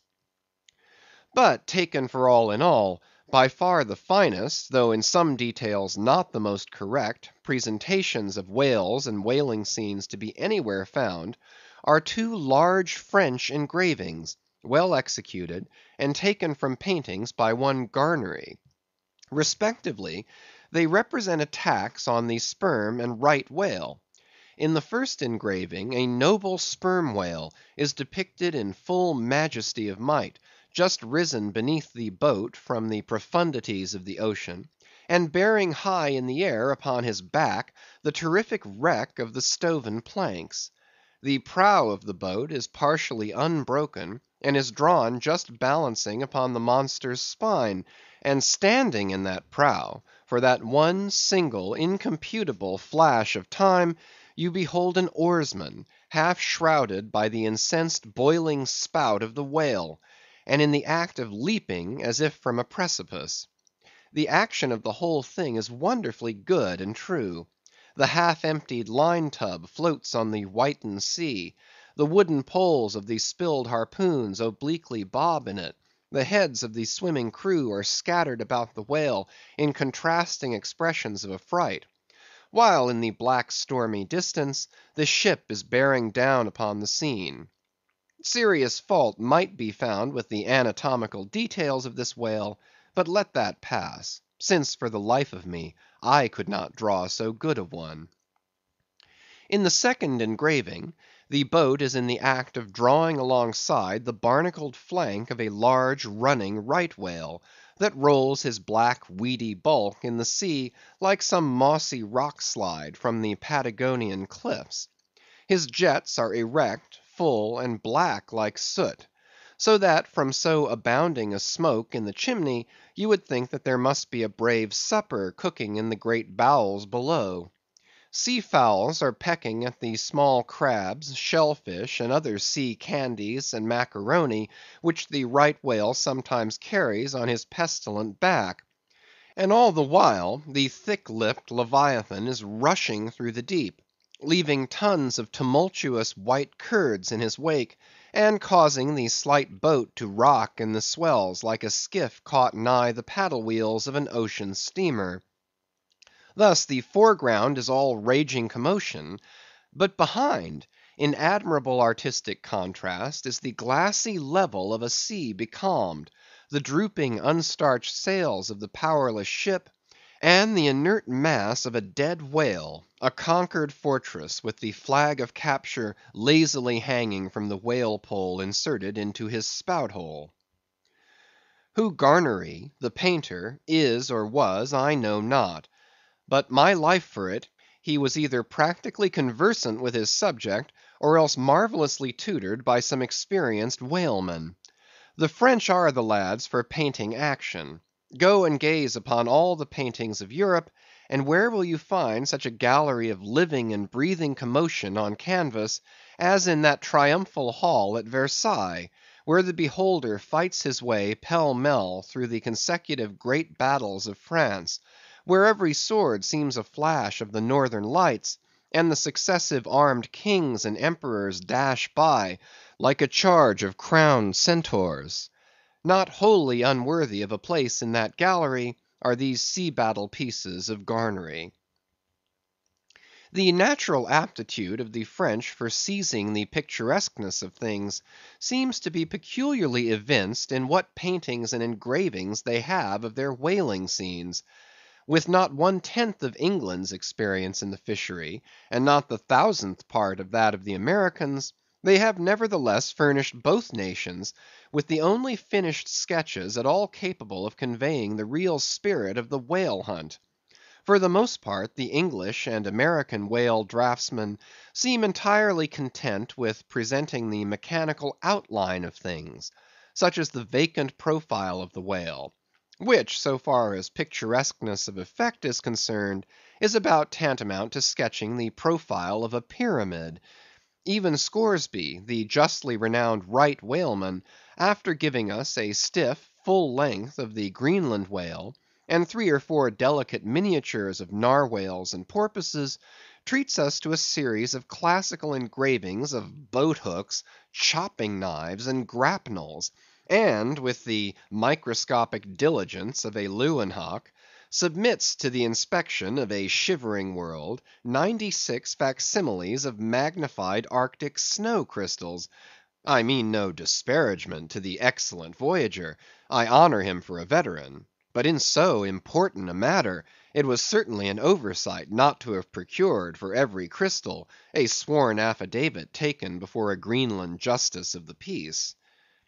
In addition to those fine engravings from Garnery, there are 2 other French engravings worthy of note, by some one who subscribes himself H. Durand.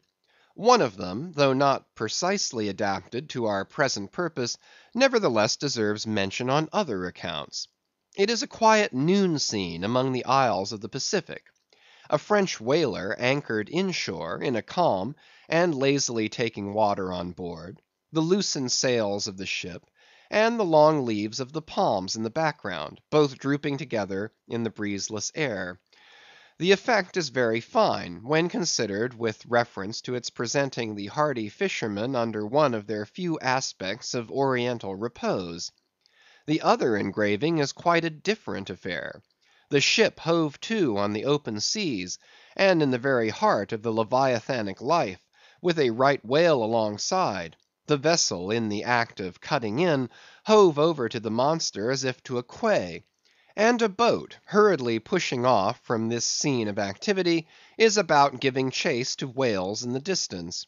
The harpoons and lances lie levelled for use; 3 oarsmen are just setting the mast in its hole, while from a sudden roll of the sea, the little craft stands half erect out of the water, like a rearing horse. From the ship, the smoke of the torments of the boiling whale is going up like the smoke over a village of smithies; and to windward, a black cloud, rising up with earnest of squalls and rains, seems to quicken the activity of the excited seamen. CHAPTER 57. Of Whales in Paint, in Teeth, in Wood, in Sheet Iron, in Stone, in Mountains, in Stars. On Tower Hill, as you go down to the London docks, you may have seen a crippled beggar, or kedger, as the sailors say, holding a painted board before him, representing the tragic scene in which he lost his leg. There are 3 whales and 3 boats, and one of the boats, presumed to contain the missing leg in all its original integrity, is being crunched by the jaws of the foremost whale. Any time these 10 years, they tell me, has that man held up that picture, and exhibited that stump to an incredulous world. But the time of his justification has now come. His 3 whales are as good whales as were ever published in Wapping, at any rate; and his stump as unquestionable a stump as any you will find in the western clearings. But though forever mounted on that stump, never a stump speech does the poor whaleman make, but with downcast eyes stands ruefully contemplating his own amputation. Throughout the Pacific, and also in Nantucket and New Bedford and Sag Harbor, you will come across lively sketches of whales and whaling scenes, graven by the fishermen themselves on sperm whale teeth, or ladies' busks wrought out of the right whalebone, or other like scrimshander articles, as the whalemen call the numerous little ingenious contrivances they elaborately carve out of the rough material in their hours of ocean leisure. Some of them have little boxes of dentistical looking implements, specially intended for the scrimshandering business. But in general they toil with their jackknives alone, and with that almost omnipotent tool of the sailor, they will turn you out anything you please, in the way of a mariner's fancy. Long exile from Christendom and civilization inevitably restores a man to that condition in which God placed him, i.e., what is called savagery. Your true whale hunter is as much a savage as an Iroquois. I myself am a savage, owing no allegiance but to the king of the cannibals, and ready at any moment to rebel against him. Now, one of the peculiar characteristics of the savage, in his domestic hours, is his wonderful patience of industry. An ancient Hawaiian war club or spear paddle, in its full multiplicity and elaboration of carving, is as great a trophy of human perseverance as a Latin lexicon. For with but a bit of broken sea shell or a shark's tooth, that miraculous intricacy of wooden network has been achieved, and it has cost steady years of steady application. As with the Hawaiian savage, so with the whale sailor savage. With the same marvellous patience, and with the same single shark's tooth of his one poor jackknife, he will carve you a bit of bone sculpture, not quite as workmanlike, but as close packed in its maziness of design as the Greek savage Achilles' shield, and full of barbaric spirit and suggestiveness as the prints of that fine old Dutch savage, Albrecht Dürer. Wooden whales, or whales cut in profile out of the small dark slabs of the noble South Sea war wood, are frequently met with in the forecastles of American whalers. Some of them are done with much accuracy. At some old gable-roofed country houses you will see brass whales, hung by the tail for knockers to the roadside door. When the porter is sleepy, the anvil-headed whale would be best. But these knocking whales are seldom remarkable as faithful essays. On the spires of some old-fashioned churches you will see sheet-iron whales, placed there for weathercocks, but they are so elevated, and besides that are to all intents and purposes so labelled with hands off, you cannot examine them closely enough to decide upon their merit. In bony, ribby regions of the earth, where at the base of high broken cliffs masses of rock lie strewn in fantastic groupings upon the plain, you will often discover images as of the petrified forms of the Leviathan partly merged in grass, which of a windy day breaks against them in a surf of green surges. Then again, in mountainous countries, where the traveller is continually girdled by amphitheatrical heights, here and there, from some lucky point of view, you will catch passing glimpses of the profiles of whales defined along the undulating ridges. But you must be a thorough whaleman to see these sights; and not only that, but if you wish to return to such a sight again, you must be sure and take the exact intersecting latitude and longitude of your first standpoint; else so chance-like are such observations of the hills, that your precise previous standpoint would require a laborious rediscovery, like the Saloma Islands, which still remain incognita, though once high-ruffed Medana trod them, and old Figuera chronicled them. Nor, when expandingly lifted by your subject, can you fail to trace out great whales in the starry heavens, and boats in pursuit of them; as when, long filled with thoughts of war, the Eastern nations saw armies locked in battle among the clouds. Thus at the north have I chased Leviathan round and round the pole, with the revolutions of the bright points that first defined him to me. And beneath the effulgent Antarctic skies, I have boarded the Argo Navis, and joined the chase against the starry Cetus, far beyond the utmost stretch of Hydrus and the flying fish. With a frigate's anchors for my bridle bits, and fasces of harpoons for spurs, would I could mount that whale, and leap the topmost skies, to see whether the fabled heavens, with all their countless tents, really lie encamped beyond my mortal sight. CHAPTER 58. Brit. Steering north-eastward from the Crozetts, we fell in with vast meadows of brit, the minute yellow substance upon which the right whale largely feeds.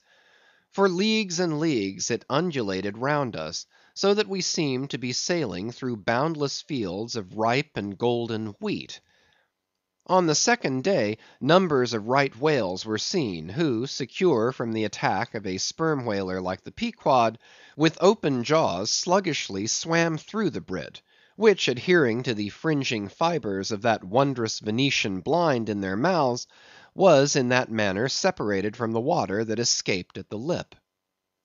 As morning mowers, who side by side slowly and seethingly advance their scythes through the long wet grass of marshy meads, even so these monsters swam, making a strange grassy cutting sound, and leaving behind them endless swaths of blue upon the yellow sea. Footnote: that part of the sea known among whalemen as the Brazil Banks does not bear that name as the banks of Newfoundland do, because of there being shallows and soundings there, but because of this remarkable meadow-like appearance, caused by the vast drifts of brit continually floating in those latitudes where the right whale is often chased. End of footnote. But it was only the sound they made as they parted the brit, which at all reminded one of mowers. Seen from the mastheads, especially when they paused and were stationary for a while, their vast black forms looked more like lifeless masses of rock than anything else; and as in the great hunting countries of India, the stranger at a distance will sometimes pass on the plains recumbent elephants without knowing them to be such, taking them for bare blackened elevations of the soil, even so often for him who for the first time beholds this species of leviathans on the sea. And even when recognized at last, their immense magnitude renders it very hard really to believe that such bulky masses of overgrowth can possibly be instinct in all parts with the same sort of life that lives in a dog or a horse. Indeed, in other respects, you can hardly regard any creatures of the deep with the same feelings that you do of those of the shore.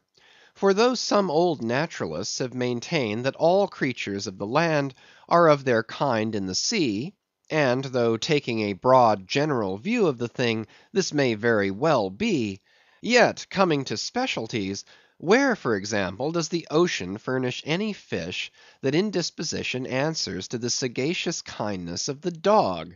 The accursed shark alone can in any generic respect be said to bear comparative analogy to him. But though to landsmen in general the native inhabitants of the seas have ever been regarded with emotions unspeakably unsocial and repelling; though we know the sea to be an everlasting terra incognita, so that Columbus sailed over numberless unknown worlds to discover his one superficial western one; though by vast odds the most terrific of all mortal disasters have immemorially and indiscriminately befallen tens and hundreds of thousands of those who have gone upon the waters; though but a moment's consideration will teach that however baby man may brag of his science and skill, and however much, in a flattering future, that science and skill may augment, yet forever and forever, to the crack of doom, the sea will insult and murder him, and pulverize the stateliest, stiffest frigate he can make; Nevertheless, by the continual repetition of these very impressions, man has lost that sense of the full awfulness of the sea which aboriginally belongs to it. The first boat we read of floated on an ocean that with Portuguese vengeance had whelmed a whole world without leaving so much as a widow. That same ocean rolls now. That same ocean destroyed the wrecked ships of last year. Yea, foolish mortals, Noah's flood is not yet subsided. 2/3 of the fair world it yet covers. Wherein differ the sea and the land, that a miracle upon one is not a miracle upon the other? Preternatural terrors rested upon the Hebrews, when under the feet of Korah and his company the live ground opened and swallowed them up for ever. Yet not a modern sun ever sets but in precisely the same manner the live sea swallows up ships and crews. But not only is the sea such a foe to man who is an alien to it, but it is also a fiend to its own offspring, worse than the Persian host who murdered his own guests, sparing not the creatures which itself hath spawned. Like a savage tigress that tossing in the jungle overlays her own cubs, so the sea dashes even the mightiest whales against the rocks, and leaves them there side by side with the split wrecks of ships. No mercy, no power, but its own controls it. Panting and snorting like a mad battle steed that has lost its rider, the masterless ocean overruns the globe. Consider the subtleness of the sea, how its most dreaded creatures glide under water, unapparent for the most part, and treacherously hidden beneath the loveliest tints of azure. Consider also the devilish brilliance and beauty of many of its most remorseless tribes, as the dainty embellished shape of many species of sharks. Consider once more the universal cannibalism of the sea, all whose creatures prey upon each other, carrying on eternal war since the world began. Consider all this, and then turn to this green, gentle, and most docile earth. Consider them both, the sea and the land, and do you not find a strange analogy to something in yourself? For as this appalling ocean surrounds the verdant land, so in the soul of man there lies one insular Tahiti, full of peace and joy, but encompassed by all the horrors of the half known life. God keep thee. Push not off from that isle. Thou canst never return. End of chapters 55 to 58. Moby Dick, by Herman Melville, chapters 59 to 63. Chapter 59. Squid. Slowly wading through the meadows of Brit, the Pequod still held on her way northeastward towards the island of Java, a gentle air impelling her keel, so that in the surrounding serenity her three tall tapering masts mildly waved to that languid breeze, as three mild palms on a plain. And still, at wide intervals in the silvery night, the lonely, alluring jet would be seen. But one transparent blue morning, when a stillness almost preternatural spread over the sea, however unattended with any stagnant calm, when the long burnished sun-glade on the waters seemed a golden finger laid across them, enjoining some secrecy; when the slippered waves whispered together as they softly ran on; in this profound hush of the visible sphere, a strange spectre was seen by Daggoo from the main mast-head. In the distance a great white mass lazily rose, and rising higher and higher, and disentangling itself from the azure, at last gleamed before our prow like a snow‐slide, new slid from the hills. Thus glistening for a moment, as slowly it subsided and sank; then once more arose, and silently gleamed. It seemed not a whale; and yet is this Moby Dick, thought Daggoo? Again the phantom went down, but on reappearing once more, with a stiletto-like cry that startled every man from his nod, the negro yelled out, "There! there again! There she breaches! Right ahead! The White Whale! the White Whale!" Upon this the seamen rushed to the yard arms, as in swarming times the bees rush to the bows. Bareheaded in the sultry sun, Ahab stood on the bowsprit, and with one hand pushed far behind in readiness to wave his orders to the helmsman, cast his eager glance in the direction indicated aloft by the outstretched motionless arm of Daggoo. Whether the flitting attendance of one still and solitary jet had gradually worked upon Ahab, so that he was now prepared to connect the ideas of mildness and repose with the first sight of the particular whale he pursued; however this was, or whether his eagerness betrayed him, whichever way it might have been, no sooner did he distinctly perceive the white mass, than with a quick intensity he instantly gave orders for lowering. The four boats were soon on the water, Ahab's in advance, and all swiftly pulling towards their prey. Soon it went down, and while with oars suspended we were awaiting its reappearance, lo! in the same spot where it sank, once more it slowly rose. Almost forgetting for a moment all thoughts of Moby Dick, we gazed at the most wondrous phenomenon which the secret seas have hitherto revealed to mankind. A vast pulpy mass, furlongs in length and breadth, of a glancing cream color, lay floating on the water; innumerable long arms radiating from its center, and curling and twisting like a nest of anacondas, as if blindly to clutch at any hapless object within reach. No perceptible face or front did it have; no conceivable token of either sensation or instinct; but undulated there on the billows, an unearthly, formless, chance-like apparition of life. As with a low sucking sound it slowly disappeared again, Starbuck, still gazing at the agitated waters where it had sunk, with a wild voice exclaimed, "Almost rather had I seen Moby Dick and fought him, than to have seen thee, thou white ghost." "What was it, sir?" said Flask.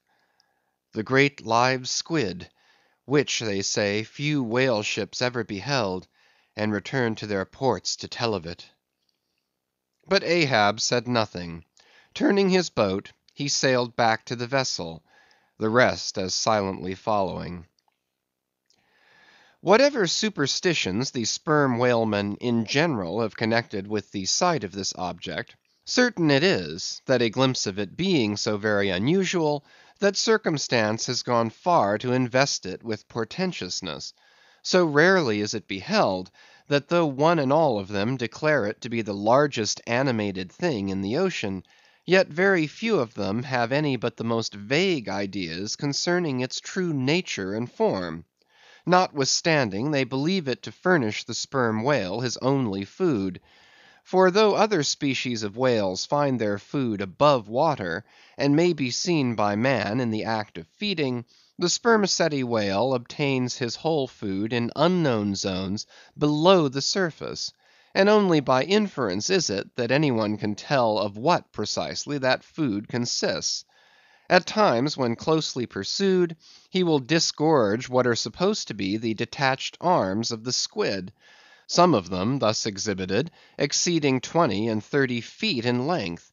They fancy that the monster to which these arms belonged ordinarily clings by them to the bed of the oceans, and that the sperm whale, unlike other species, is supplied with teeth in order to attack and tear it. There seems some ground to imagine that the great Kraken of Bishop Pontoppidan may ultimately resolve itself into squid. The manner in which the bishop describes it, as alternately rising and sinking, with some other particulars he narrates, in all this the two correspond. But much abatement is necessary with respect to the incredible bulk he assigns it.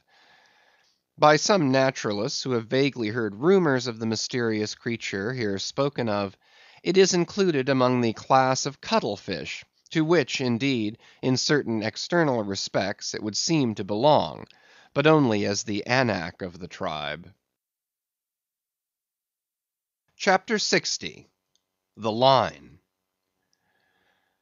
With reference to the whaling scene shortly to be described, as well as for the better understanding of all similar scenes elsewhere presented, I have here to speak of the magical, sometimes horrible, whale line.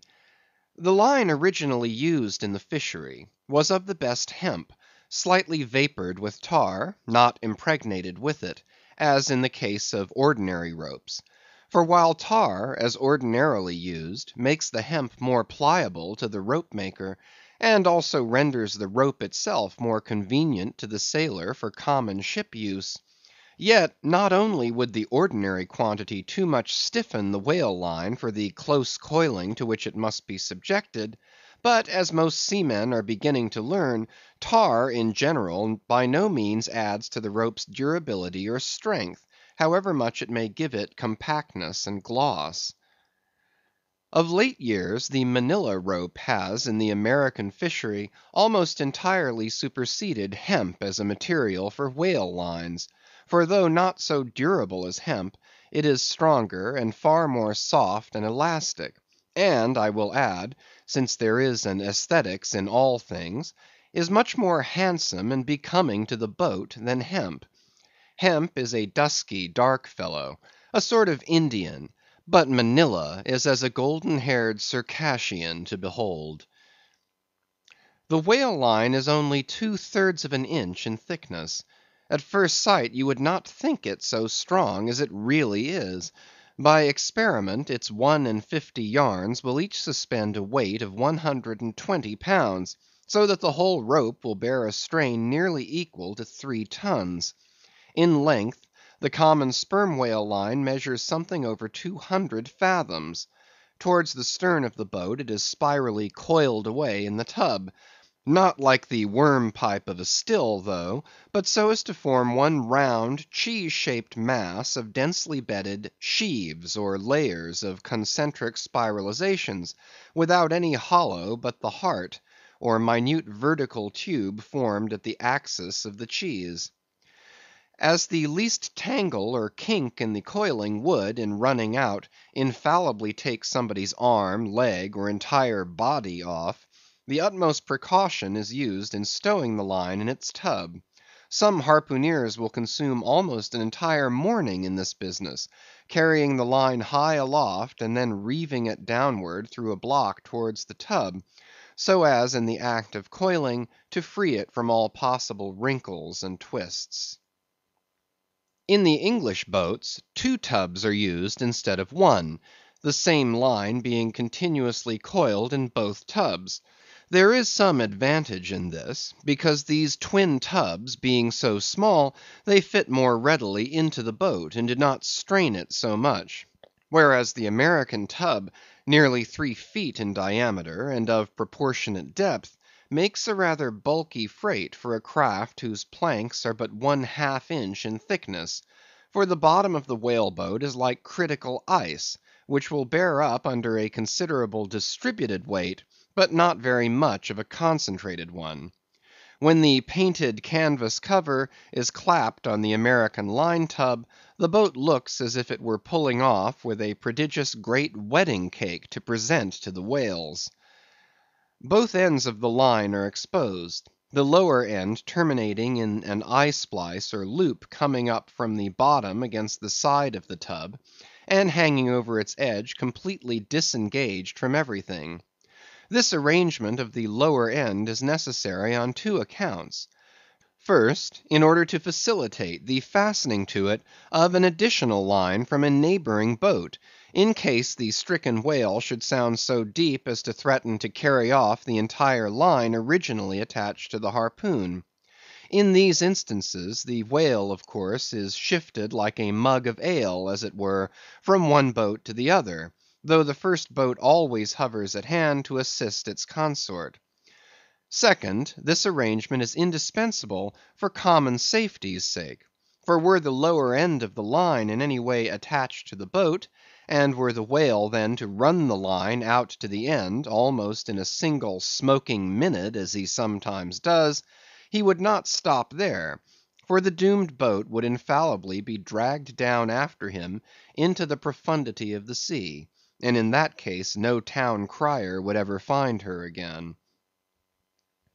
Before lowering the boat for the chase, the upper end of the line is taken aft from the tub, and passing round the loggerhead there, is again carried forward the entire length of the boat, resting crosswise upon the loom or handle of every man's oar, so that it jogs against his wrist in rowing, and also passing between the men, as they alternately sit at the opposite gunwales, to the leaded chocks or grooves in the extreme pointed prow of the boat, where a wooden pin or skewer the size of a common quill prevents it from slipping out. From the chocks it hangs in a slight festoon over the bows, and is then passed inside the boat again, and some 10 or 20 fathoms, called box line, being coiled upon the box in the bows, it continues its way to the gunwale still a little further aft, and is then attached to the short warp, the rope which is immediately connected with the harpoon. But previous to that connection, the short warp goes through sundry mystifications too tedious to detail. Thus the whale line folds the whole boat in its complicated coils, twisting and writhing around it in almost every direction. All the oarsmen are involved in its perilous contortions, so that to the timid eye of the landsman they seem as Indian jugglers, with the deadliest snakes sportively festooning their limbs. Nor can any son of mortal woman for the first time seat himself amid those hempen intricacies, and while straining his utmost at the oar, bethink him that at any unknown instant the harpoon may be darted, and all these horrible contortions be put into play like ringed lightnings. He cannot be thus circumstanced without a shudder that makes the very marrow in his bones to quiver in him like a shaken jelly. Yet habit, strange thing, what cannot habit accomplish? Gayer sallies, more merry mirth, better jokes, and brighter repartees you never heard over your mahogany, than you will hear over the half-inch white cedar of the whale boat, when thus hung in hangman's nooses. And like the 6 burghers of Calais before King Edward, the 6 men composing the crew pull into the jaws of death with a halter around every neck, as you may say. Perhaps a very little thought will now enable you to account for those repeated whaling disasters, some few of which are casually chronicled, of this man or that man being taken out of the boat by the line and lost. For when the line is darting out, to be seated then in the boat is like being seated in the midst of the manifold whizzings of a steam engine in full play, when every flying beam and shaft and wheel is grazing you. It is worse, for you cannot sit motionless in the heart of these perils, because the boat is rocking like a cradle, and you are pitched one way and the other, without the slightest warning, and only by a certain self-adjusting buoyancy and simultaneousness of volition and action can you escape being made a Mazeppa of, and run away with where the all-seeing sun himself could never pierce you out. Again, as the profound calm, which only apparently precedes and prophesies of the storm, is perhaps more awful than the storm itself, for indeed the calm is but the wrapper and envelope of the storm, and contains it in itself, as the seemingly harmless rifle holds the fatal powder and the ball and the explosion, so the graceful repose of the line, as it silently serpentines about the oarsman before being brought into actual play, this is a thing which carries more of true terror than any other aspect of this dangerous affair. But why say more? All men live enveloped in whale lines. All are born with halters round their necks. But it is only when caught in the swift sudden turn of death that mortals realize the silent, subtle, ever-present perils of life. And if you be a philosopher, though seated in a whale boat, you would not at heart feel one whit more of terror than though seated before your evening fire with a poker and not a harpoon by your side. Chapter 61. Stubb kills a Whale. If to Starbuck the apparition of the squid was a thing of portents, to Queequeg it was quite a different object. "When you see him quid," said the savage, honing his harpoon in the bow of his hoisted boat, "then you quick see him parm whale."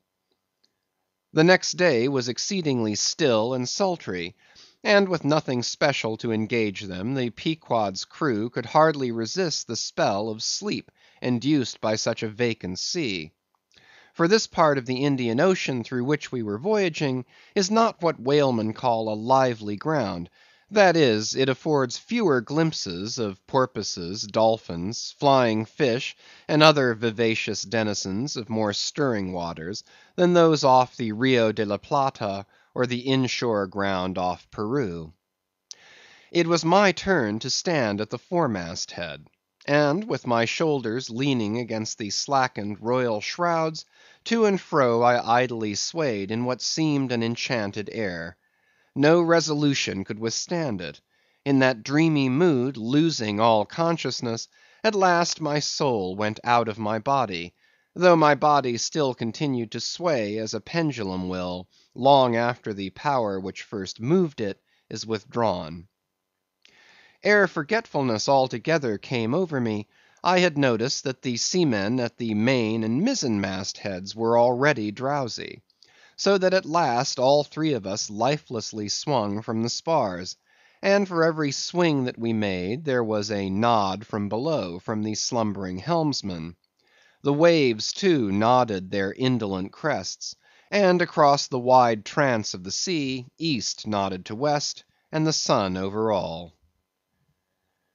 Suddenly bubbles seemed bursting beneath my closed eyes; like vices my hands grasped the shrouds; some invisible, gracious agency preserved me; with a shock I came back to life; and lo!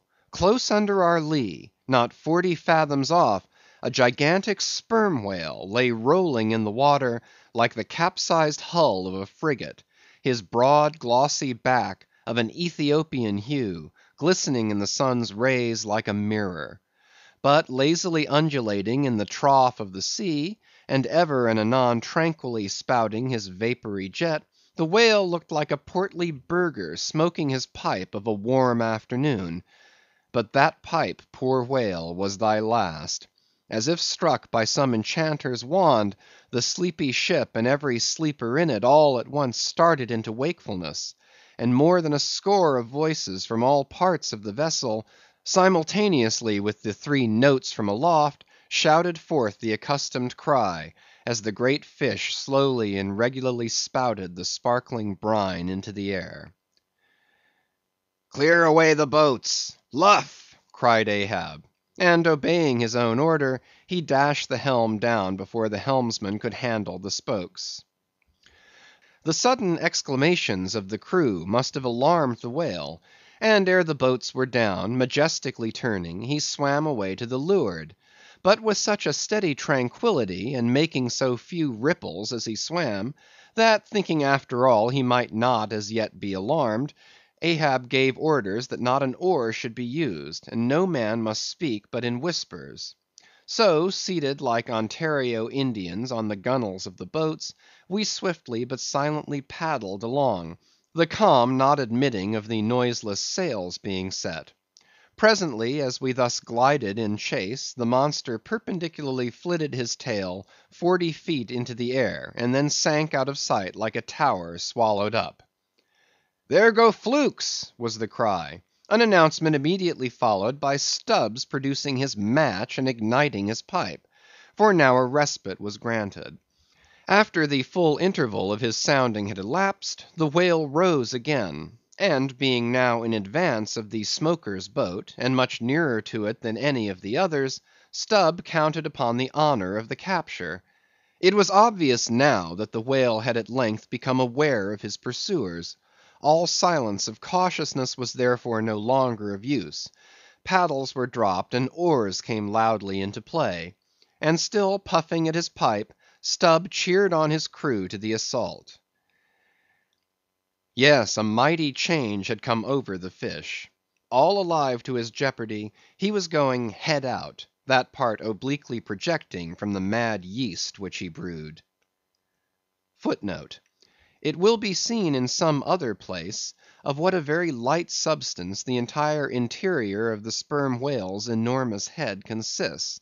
Though apparently the most massive, it is by far the most buoyant part about him; so that with ease he elevates it in the air, and invariably does so when going at his utmost speed.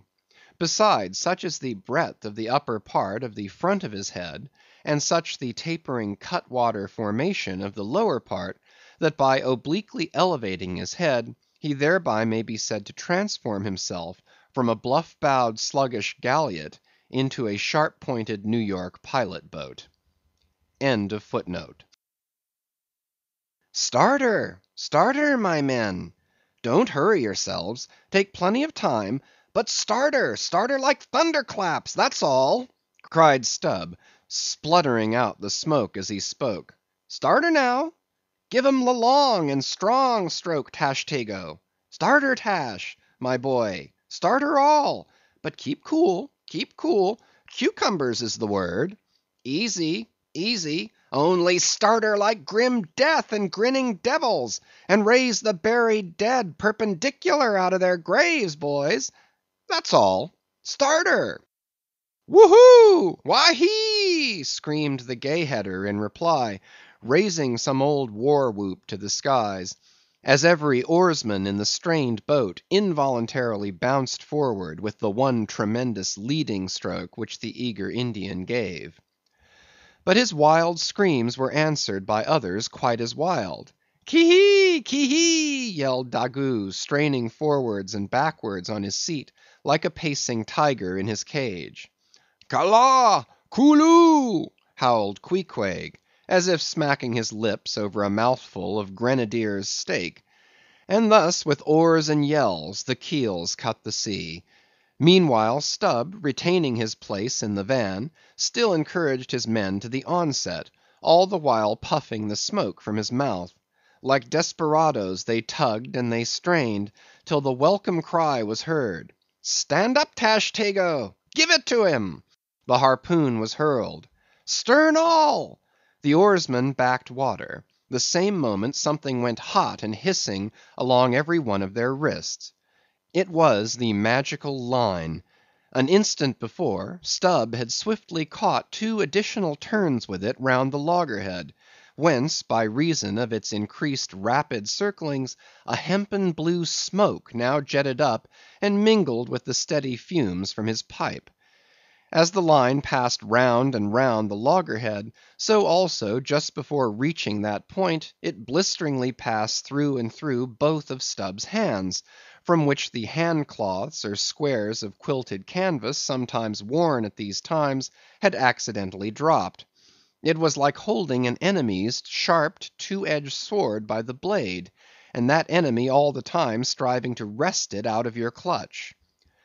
"Wet the line! Wet the line!" cried Stubb to the tub oarsman, him seated by the tub, who, snatching off his hat, dashed sea water into it. Footnote: partly to show the indispensableness of this act, it may here be stated, that in the old Dutch fishery, a mop was used to dash the running line with water. In many other ships, a wooden piggin or baler is set apart for that purpose. Your hat, however, is the most convenient. End of footnote. More turns were taken, so that the line began holding its place. The boat now flew through the boiling water, like a shark all fins. Stubb and Tashtego here changed places, stem for stern, a staggering business truly in that rocking commotion. From the vibrating line extending the entire length of the upper part of the boat, and from its now being more tight than a harp string, you would have thought the craft had 2 keels, one cleaving the water, the other the air, as the boat churned on through both opposing elements at once. A continual cascade played at the bows, a ceaseless whirling eddy in her wake; and at the slightest motion from within, but even of a little finger, the vibrating, cracking craft canted over her spasmodic gunwale into the sea. Thus they rushed, each man with might and main clinging to his seat, to prevent being tossed to the foam; and the tall form of Tashtego at the steering oar crouching almost double, in order to bring down his centre of gravity. Whole Atlantics and Pacifics seemed passed as they shot on their way, till at length the whale somewhat slackened his flight.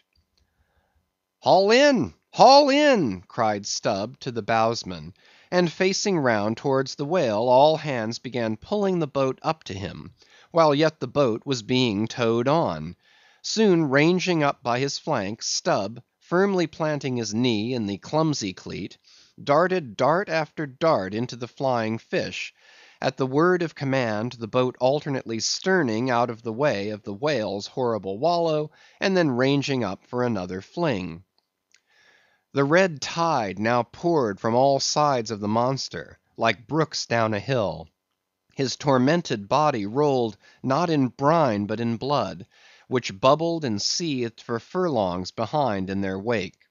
The slanting sun playing upon this crimson pond in the sea, sent back its reflection into every face, so that they all glowed to each other like red men. And all the while, jet after jet of white smoke was agonizingly shot from the spiracle of the whale, and vehement puff after puff from the mouth of the excited headsman, as at every dart, hauling in upon his crooked lance, by the line attached to it, Stubb straightened it again and again, by a few rapid blows against the gunwale, and then again and again sent it into the whale. "Pull up! pull up!" he now cried to the bowsman, as the waning whale relaxed in his wrath. "Pull up! close to!" and the boat ranged along the fish's flank.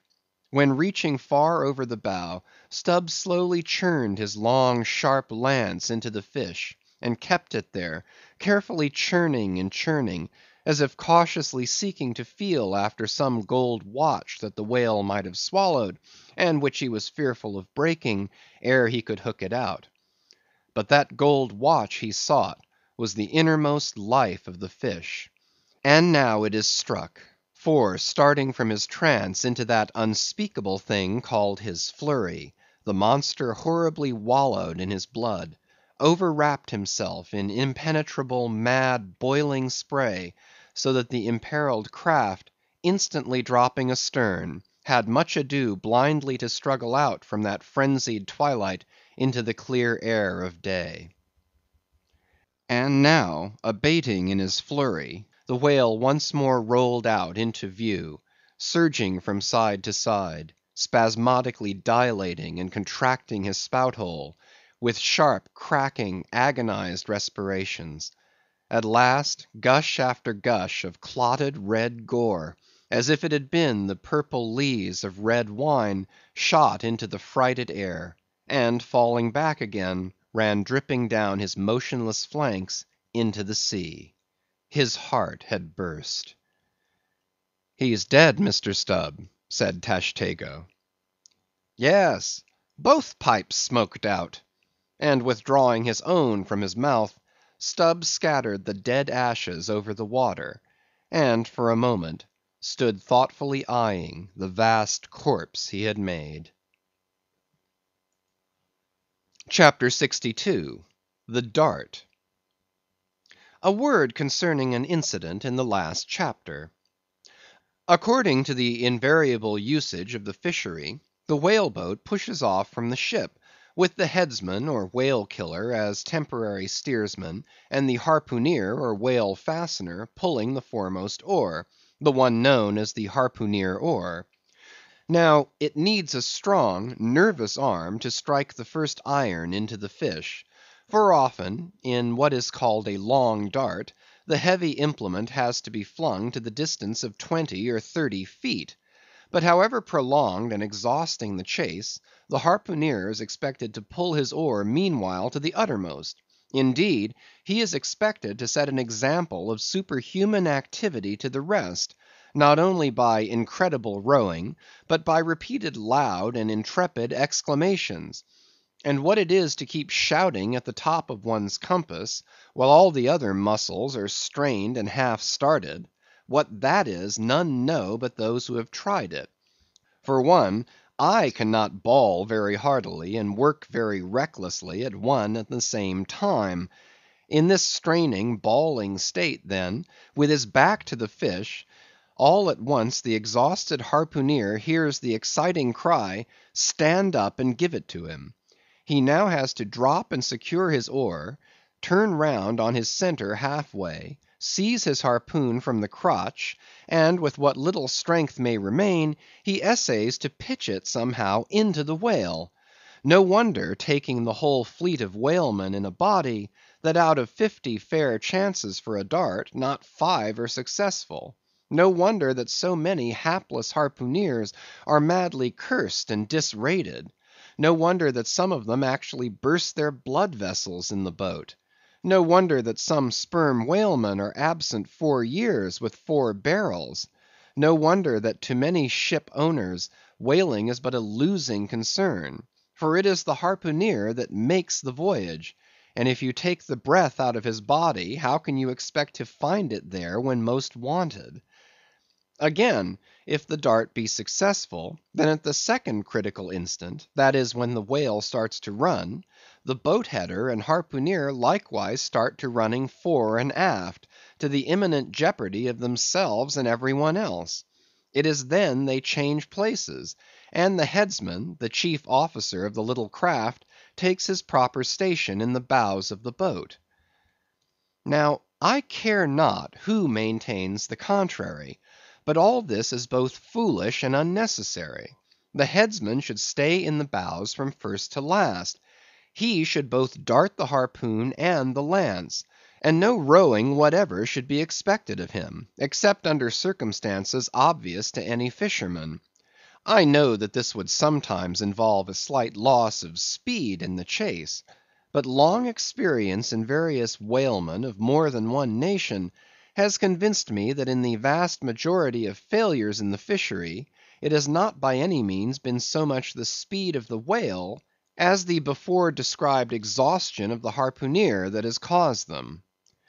To ensure the greatest efficiency in the dart, the harpooneers of this world must start to their feet from out of idleness, and not from out of toil.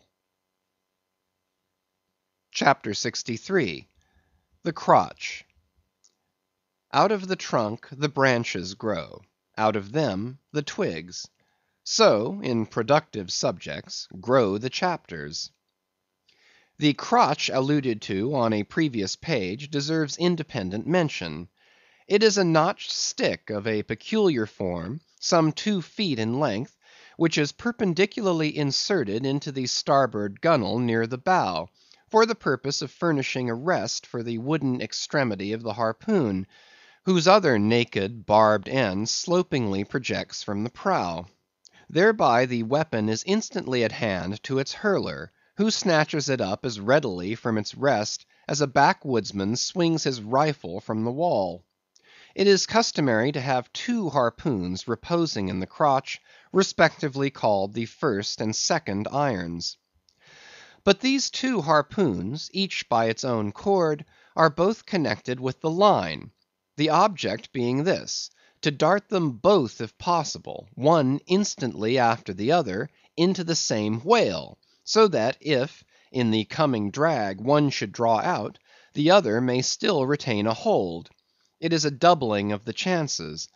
But it very often happens that owing to the instantaneous, violent, convulsive running of the whale upon receiving the first iron, it becomes impossible for the harpooneer, however lightning-like in his movements, to pitch the second iron into him. Nevertheless, as the second iron is already connected with the line, and the line is running, hence that weapon must, at all events, be anticipatingly tossed out of the boat, somehow and somewhere, else the most terrible jeopardy would involve all hands. Tumbled into the water it accordingly is in such cases, the spare coils of box line, mentioned in a preceding chapter, making this feat in most instances prudently practicable. But this critical act is not always unattended with the saddest and most fatal casualties. Furthermore, you must know that when the second iron is thrown overboard, it thenceforth becomes a dangling, sharp-edged terror, skittishly curvetting about both boat and whale, entangling the lines or cutting them, and making a prodigious sensation in all directions. Nor, in general, is it possible to secure it again until the whale is fairly captured and a corpse. Consider, now, how it must be in the case of 4 boats, all engaging one unusually strong, active, and knowing whale, when, owing to these qualities in him, as well as to the 1,000 concurring accidents of such an audacious enterprise, 8 or 10 loose second irons may be simultaneously dangling about him. For of course each boat is supplied with several harpoons to bend on to the line, should the first one be ineffectually darted without recovery. All these particulars are faithfully narrated here, as they will not fail to elucidate several most important, however intricate, passages in scenes hereafter to be painted. End of Chapters 59 to 63.